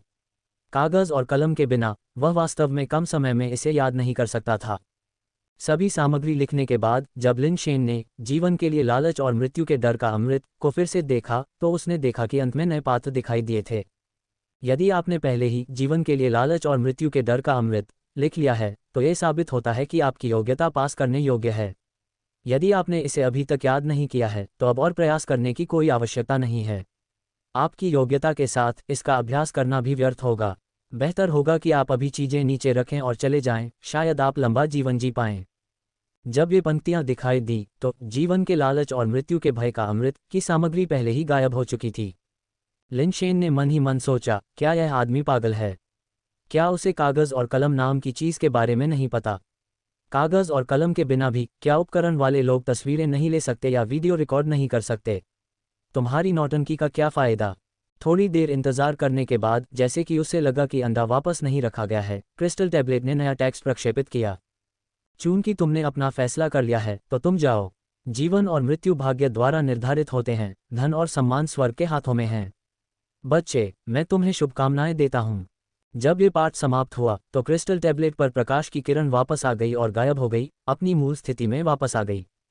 ये सब क्या है? क्या तुम मेरे साथ खेल रहे हो? लिन शेन ने पुनर्विचार किया, ये व्यक्ति काफ़ी मनोरंजक है। चूंकि ऐसा है, इसलिए मुझे इससे बुरा कुछ नहीं होना चाहिए। लिन शेन ने एक पल के लिए सोचा और अपने बैकपैक में टटोला, एक साधारण स्टील पॉइजन बी अंडा निकाला जिसे उसने पहले उठाया था और उत्परिवर्तित ब्लैक आर्मर्ड सेंटीपीड को इसे अंदर रखने दिया। अगर कोई और बाद में आता है तो उसे खाली हाथ नहीं जाना चाहिए, उसने कहा। उत्परिवर्तित ब्लैक आर्मर्ड सेंटीपीड ने ढक्कन को जोर से दबाया और खजाने का संदूक फिर से बंद हो गया। एक और चाबी है, यह आखिरी खजाने के संदूक से मेल खाना चाहिए, है ना? लिन शेन ने पिछली चाबी को वापस लिया और एक और निकाली, इसे उत्परिवर्तित ब्लैक आर्मर्ड सेंटीपीड को आखिरी संदूक खोलने के लिए सौंप दिया। ये चाबी ये की थी और लिन शेन को यकीन नहीं था कि यह संदूक खोल पाएगी। उसे आश्चर्य हुआ कि चाबी ने आसानी से आखिरी खजाने का संदूक खोल दिया। बीच वाले संदूक की तरह अंदर भी एक सफ़ेद अंडा था और एक क्रिस्टल स्लैब था जो पाठ को प्रक्षेपित करता था। जिस किसी को भी यह चिंता हो, कृपया निम्नलिखित सामग्री को धैर्यपूर्वक पढ़ें। यदि आप पूरी दुनिया के दुश्मन बनना चाहते हैं, तो कृपया संदूक के अंदर जो कुछ भी है उसे ले लें। अन्यथा, कृपया संदूक को फिर से बंद करें और अगले व्यक्ति के आने की प्रतीक्षा करने के लिए चाबी आगे बढ़ा दें। फिर से वही चाल। लिन शेन को यह कुछ हद तक परेशान करने वाला लगा। वास्तव में, अंडा लेने के बाद क्रिस्टल स्लैब ने वही पाठ प्रक्षेपित किया जिसमें कहा गया था कि एक विकास कौशल है जो पूरी दुनिया का सामना करने के लिए उसकी पूंजी होगी, फिर भी वही पुरानी दिनचर्या। लिन शेन ने शुरू में सोचा कि यह जीवन के लिए लालच और मृत्यु के डर का अमृत होगा, लेकिन प्रक्षेपण पहले से अलग था। विकास कौशल का नाम सीधे प्रकट करने के बजाय इसने पहले पद्य की कई पंक्तियां दिखाईं।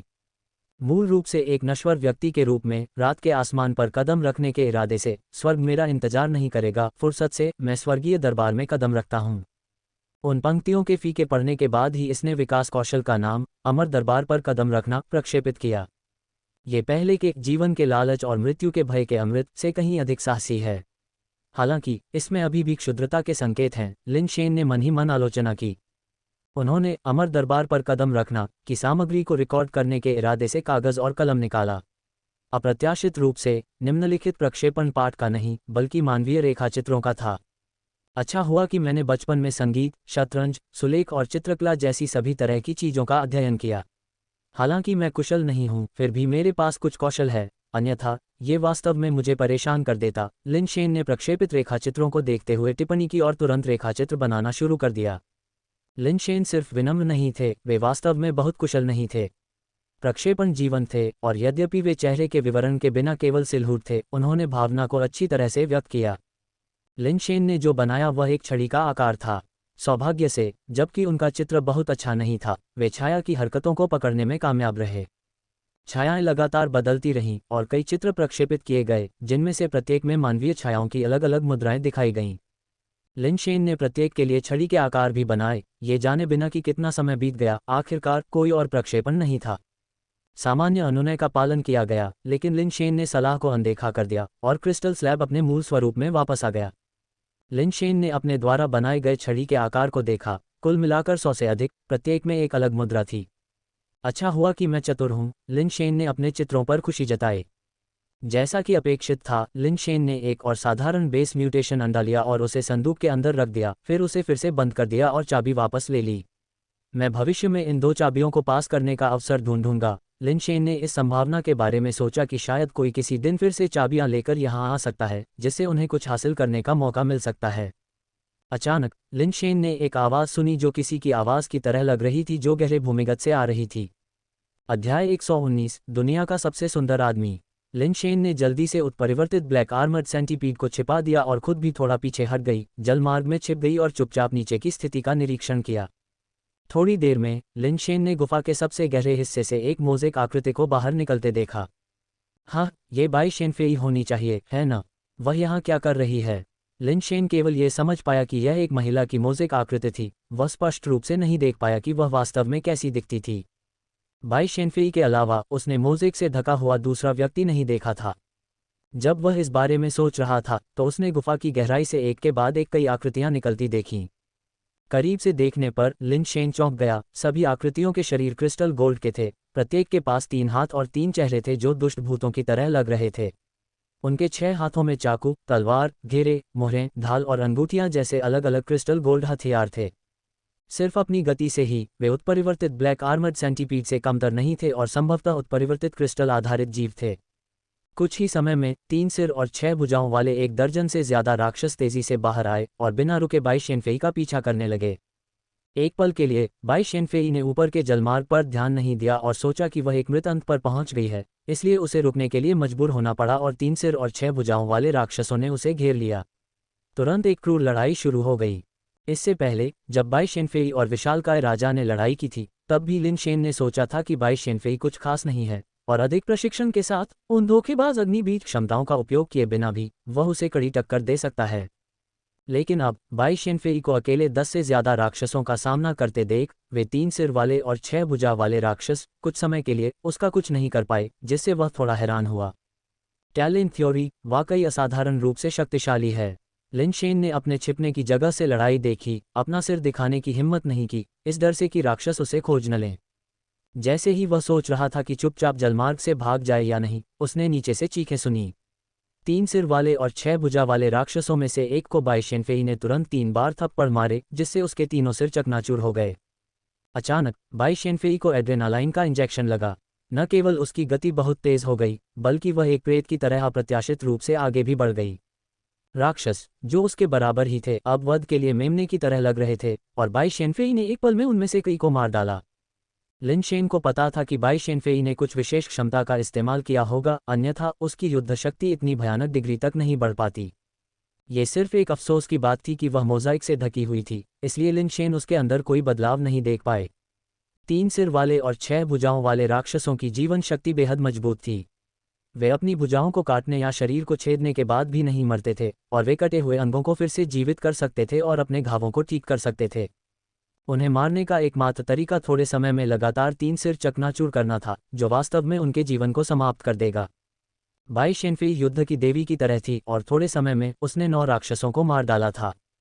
हालांकि उसकी खुद की हालत बहुत अच्छी नहीं लग रही थी, क्योंकि लिन शेन ने देखा कि उसकी गति और शक्ति स्पष्ट रूप से कम होने लगी थी। इतने सारे साथियों को खोने के बाद भी राक्षस निडर होकर आगे बढ़े। बाई शेनफेई अब हताश होकर जल्दी जल्दी 3 और को मार डाला। उसकी स्थिति और भी अधिक विकट होती जा रही थी और बचे हुए कुछ राक्षस उस पर हमला करते जा रहे थे। ऐसा लग रहा था कि उन्हें डर का बिल्कुल भी एहसास नहीं है। बाई शेनफेई ने मुंह में ताज़ा खून उगल दिया और अगले ही पल उसकी गति और शक्ति फिर से उभर आई। उसकी तेज गति ने कई प्रतिरूप बनाए। लगभग एक साथ उसने बचे हुए राक्षसों के सिर उड़ा दिए। राक्षसों की लाशें बिखरी पड़ी थीं और पानी में खड़ी बाई शेनफेई ने कई बार खून उगला और अंत में गिरकर पानी में बैठ गई। बेहोश हो जाओ, बस बेहोश हो जाओ, लिन शेन ने मन ही मन प्रार्थना की। अगर बाई शेनफेई यहाँ बेहोश हो जाती तो क्या उसे उसके बगल में सोने का मौका नहीं मिलता।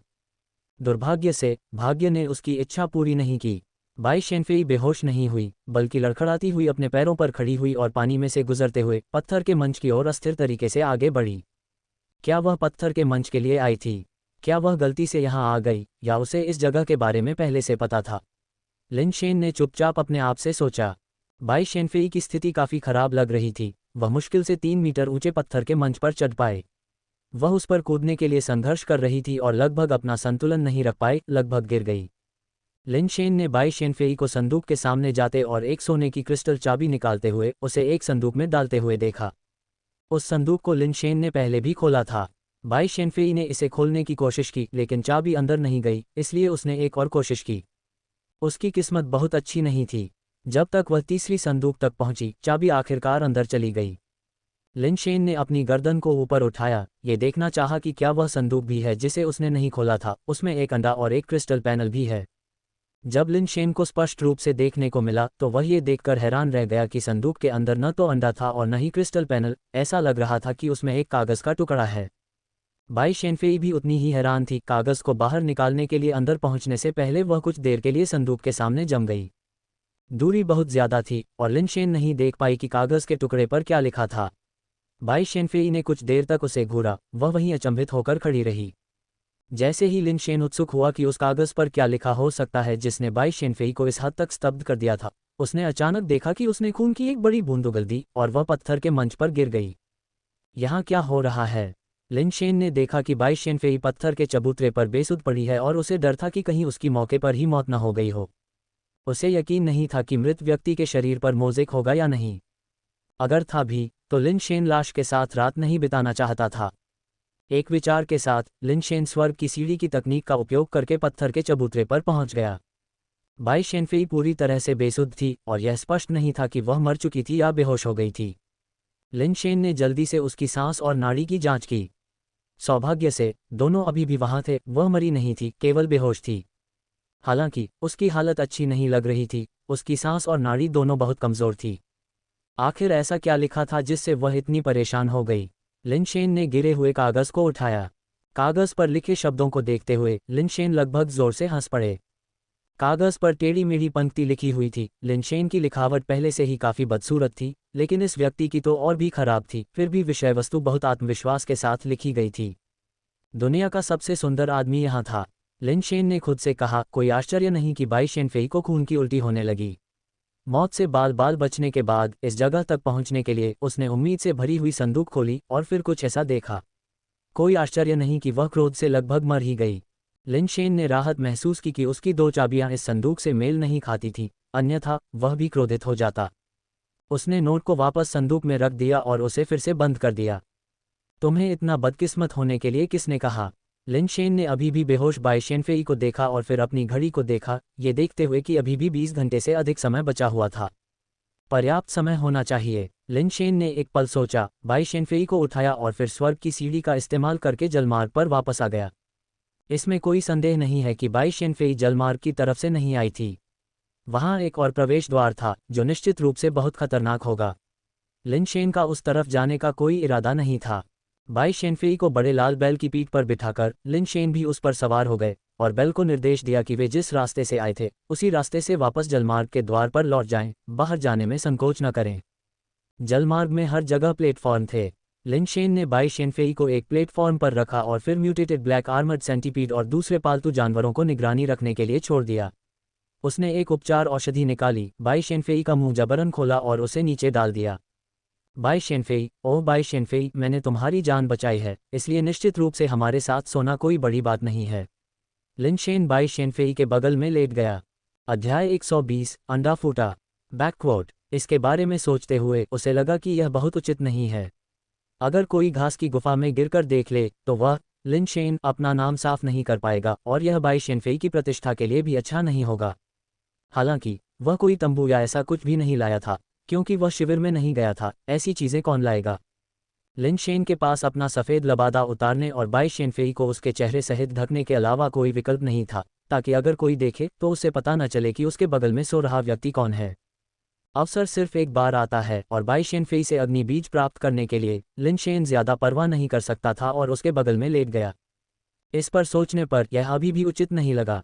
अपने लाल चुस्त कपड़ों और हेलमेट के साथ एक महिला के बगल में लेटे हुए अगर बाई शेनफेई पहले जाग गया तो यह अच्छा नहीं होगा अगर वह उसे एक विकृत व्यक्ति के रूप में गलत समझे। लिनशेन ने जल्दी से अपने युद्ध के कपड़े और हेलमेट उतार दिए, अपने खुद के कपड़े पहन लिए और अपने बाकी सामान को बिग रेड बुल के पैक में रख दिया। उसने डेथ पाउडर को अपने कपड़ों में घुसने दिया और बाई शेनफेई के बगल में फिर से लेटने से पहले अपने शरीर के चारों ओर लपेट लिया। इस तरह भले ही बाई शेनफेई पहले जाग जाए और देखे कि यह मैं हूं, वह शायद कोई उपद्रव नहीं करेगी। लिनशेन जल्दी से सो जाना चाहता था, लेकिन चाहे जो भी हो वह सो नहीं सका। ऐसा नहीं था कि उसके पास बाई शेनफेई के लिए कोई योजना थी। वास्तव में वह ये भी नहीं देख सकता था कि बाई शेनफेई कैसी दिखती है। पुरुष दृश्य प्राणी है और उसे देखे बिना वास्तव में ऐसे कोई विचार नहीं थे। समस्या ये थी कि उसे बिल्कुल भी नींद नहीं आ रही थी, जरा सी भी नींद नहीं आ रही थी। कोई विकल्प न होने के कारण लिनशेन ने खजाने की पेटी से प्राप्त 2 अंडे निकाले और उन्हें अपने हाथों में लेकर इधर उधर घुमाने लगा। ये दोनों अंडे बहुत ही अजीबोगरीब थे, लगभग शुतुरमुर्ग के अंडे के आकार के, और इनका खोल न तो धातु का था और न ही क्रिस्टलीय मुर्गी के अंडे के खोल के समान।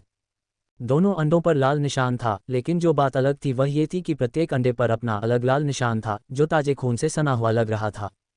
दोनों निशान अलग अलग थे, एक दिल जैसा दिख रहा था जबकि दूसरा बस एक लाल बिंदु था। इसके अलावा लिन शेन यह नहीं देख पाया कि दोनों अंडों में क्या खास बात थी। क्या ये वाकई प्राचीन क्षेत्र के राजा द्वारा छोड़े गए खजाने हो सकते हैं? लिन शेन निश्चित नहीं हो सका, लेकिन ये कहना कि ये दो अंडे प्राचीन क्षेत्र के राजा की सबसे प्रिय वस्तुएं थीं, उसे अभी भी विश्वास करना मुश्किल लगा। आखिरी खजाने की पेटी में क्या था और इसे किसने लिया, ये भी लिन शेन के मन में संदेह था। कोई उससे और बाई शेनफेई से पहले आ गया था। अगर दूसरे व्यक्ति के पास चाबी नहीं होती तो वे निश्चित रूप से अन्य दो खजाने की पेटियों की सामग्री को बरकरार नहीं छोड़ते। ये कौन हो सकता है? Tian Shin. अपने घमंडी व्यक्तित्व के साथ ये वास्तव में संभव है कि उसने उस तरह का नोट पीछे छोड़ दिया हो। लिन शेन ने कुछ देर सोचा, नींद आने लगी, दो अंडे हटा दिए, बाई शेनफेई को देखने के लिए अपना सिर घुमाया और देखा कि उसकी सांसें सामान्य हो गई थीं। वह बेहतर लग रही थी लेकिन अभी भी बेहोश थी। लिन शेन ने अपनी आंखें बंद कर लीं, आराम करने की कोशिश की और इससे पहले कि वह कुछ समझ पाता, वह वास्तव में सो गया। कोई नहीं जानता था कि कितना समय बीत चुका था जब बाई शेनफेई ने धीरे से अपनी आंखें खोलीं और एक सफ़ेद मैदान देखा। कुछ महसूस करते हुए बाई शेनफेई ने धीरे से अपने ऊपर से सफ़ेद लबादा हटाया और एक सख्त नज़र से अपने आसपास की स्थिति का आकलन किया। अपना सिर घुमाते हुए उसने देखा कि लिन शेन उसके बगल में लेटा हुआ था और बाई शेनफेई की नज़र अचानक तीव्र हो गई।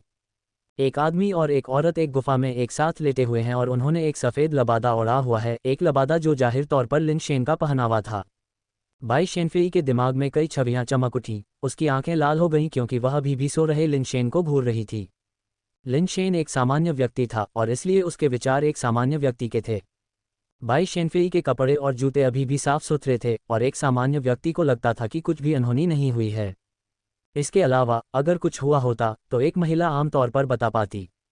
हालांकि बाई शेनफेई को पूरी तरह से सामान्य नहीं माना जा सकता था। वह अपनी साधना के प्रति समर्पित थी, बचपन से ही प्रतिभा सिद्धांत अनुसंधान में शामिल थी और उसकी आजीवन इच्छा प्रतिभा सिद्धांत में महारत हासिल करना था। उसे पुरुषों और महिलाओं के मामलों का लगभग कोई अनुभव नहीं था और उसने इस बारे में ज़्यादा नहीं सोचा था। ज़्यादा से ज़्यादा भविष्य में एक दोहरी साधना साथी खोजने के बारे में सोच रही थी, लेकिन किसी ने उसे पुरुषों और महिलाओं के बीच अंतरंगता की बारीकियों के बारे में कभी नहीं सिखाया था।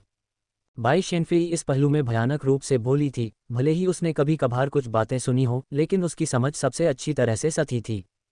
कोई केवल उस युग की शिक्षा को इतना अपूर्ण होने के लिए दोषी ठहरा सकता है जिसमें सबसे बुनियादी यौन शिक्षा भी नहीं थी। बाई शेनफेई की शरीर विज्ञान की समझ उन महिलाओं से थोड़ी ही बेहतर थी जो सोचती थीं कि चुंबन से बच्चे पैदा हो सकते हैं, ये जानते हुए कि कुछ अवर्णनीय क्रियाएं आवश्यक थीं, लेकिन बस इतना ही। बाई शेनफेई की नज़र में उसके साथ सोने वाले लिन शेन ने उसकी कमजोरी का फ़ायदा उठाया होगा, उसके साथ कुछ किया होगा। बिना किसी अनुभव के उसे पता नहीं था कि बाद में वास्तव में कैसा महसूस होता है। वास्तव में ये पूरी तरह से बाई शेनफेई की गलती नहीं थी, क्योंकि उन बहुसशस्त्र राक्षसों को मारते समय उसने जो शक्ति प्रकट की थी उसने उसके अंदरूनी वस्त्र फाड़ दिए थे, केवल उसका चौड़ा बाहरी लबादा और जूते ही बचे थे। इसमें कोई आश्चर्य नहीं कि वह बहुत सोच रही थी। लिन शेन ने निश्चित रूप से उसके कपड़ों के नीचे क्या हुआ था इस पर कोई ध्यान नहीं दिया था, न ही उसने ऐसी स्थिति की आशंका की थी। उसे विश्वास था कि वह पूरी तरह से तैयार था और बाई शेनफेई संभवतः उसे गलत नहीं समझेगी। बाई शेनफेई ने सोते हुए लिन शेन को देखा, अपने दांतों को भींचते हुए धीरे से अपना हाथ उठाया, लेकिन ये कभी नीचे नहीं आया। उसकी निगाहें अनिश्चितता से बदल गईं, उसकी अभिव्यक्ति बेहद जटिल थी। थोड़ी देर बाद बाई शेनफेई ने कुछ सोचते हुए अपना हाथ नीचे रखा, लिन शेन को गुस्से से घूरा और कुछ अस्थिर रूप से जाने के लिए मुड़ी। तब तक लिन शेन जाग चुका था, लेकिन उसने अपनी आंखें खोलने की हिम्मत नहीं की। वह सोच रहा था कि बाई शेनफेई को स्थिति कैसे समझाए जब उसने उसके जाने के बाद उसके कदमों की आवाज़ सुनी। शायद यही सबसे अच्छा है। लिन शेन को लगा कि इस तरह से यह बुरा नहीं था जिससे स्पष्टीकरण की परेशानी से बचा जा सके। इसके अलावा वह वास्तव में नहीं जानता था कि क्या कहना है। हालांकि उसने कुछ भी नहीं किया था, लेकिन ये समझाना वास्तव में कठिन था कि वह उसके बगल में क्यों सोया था। चूंकि बाई शेनफेई को कोई आपत्ति नहीं थी, इसलिए ये काफ़ी अच्छा था। उसे यह नहीं पता था कि बाई शेनफेई को सिर्फ कोई आपत्ति नहीं थी, उसने स्थिति को बहुत गलत समझा था। अजीब बात है, मुझे कोई नई अग्निबीज जानकारी क्यों नहीं मिली। जागने के बाद लिन शेन इस बात में व्यस्त था कि बाई शेनफेई को चीज़ें कैसे समझाए, लेकिन अब उसे एहसास हुआ कि उसे कोई नया अग्निबीज नहीं मिला है। जल्दी से उसने अपनी आंखें खोलीं और उठ गया। बाई शेनफेई के जाने की दिशा में देखते हुए उसने देखा कि गुफा के प्रवेश द्वार से प्रवेश करने वाली सूर्य की रोशनी के नीचे उसकी पच्चीकारी अभी भी उसके शरीर पर मौजूद थी। क्या ऐसा हो सकता है कि मुझे सोते समय उसे पकड़ने की ज़रूरत थी? लिन शेन को कुछ निराशा हुई। अग्नि बीज को स्थानांतरित करने का यह एक ऐसा दुर्लभ अवसर था और अब ऐसा कोई दूसरा अवसर मिलना मुश्किल लग रहा था। क्या मुझे इसे काम करने के लिए वास्तव में उसे पकड़ने की ज़रूरत है? अतीत में उन बेस म्यूटेशन अंडों के साथ मैंने उन्हें पूरे समय पकड़े बिना बस पास ही रखा था। लिन शेन समझ नहीं पाया कि क्या गलत हुआ था। जब वह विचार कर रहा था तो उसने अचानक अपने बैकपैक के अंदर से एक चटकने की आवाज़ सुनी। लिन शेन थोड़ा चौंका, लेकिन जल्दी से समझ गया कि यह क्या है और जल्दी से अपना बैकपैक लिया, अंदर देखने के लिए इसे खोला। जैसा कि उसने अनुमान लगाया था, दोनों अंडों पर दरारें थीं, संभवतः संकेत दे रही थीं कि अंदर के बेस वेरिएंट जीव बाहर आने वाले थे। लिन शेन सोच रहा था कि उन्हें कैसे सेते हैं, लेकिन ऐसा लग रहा था कि वे अपने आप बाहर आ रहे थे। मुझे आश्चर्य है कि वे क्या बनेंगे। लिन शेन अभी भी अंदर मौजूद बेस वेरिएंट जीवों के बारे में कुछ हद तक आशान्वित था। उसने बैग से 2 अंडे निकाले और उन्हें ज़मीन पर रख दिया और देखा कि उनमें और भी दरारें दिखाई देने लगी हैं। आखिरकार एक अंडा आधा फट गया और अंदर से एक छोटी सी आकृति बाहर आ गई। फिर दूसरा अंडा भी उसी तरह से आधा फट गया और एक और छोटी सी आकृति बाहर आ गई। जब लिन शेन को 2 छोटे जीवों पर एक स्पष्ट नज़र पड़ी तो वह हैरानी से अपनी आंखें चौड़ी करने से खुद को रोक नहीं सका।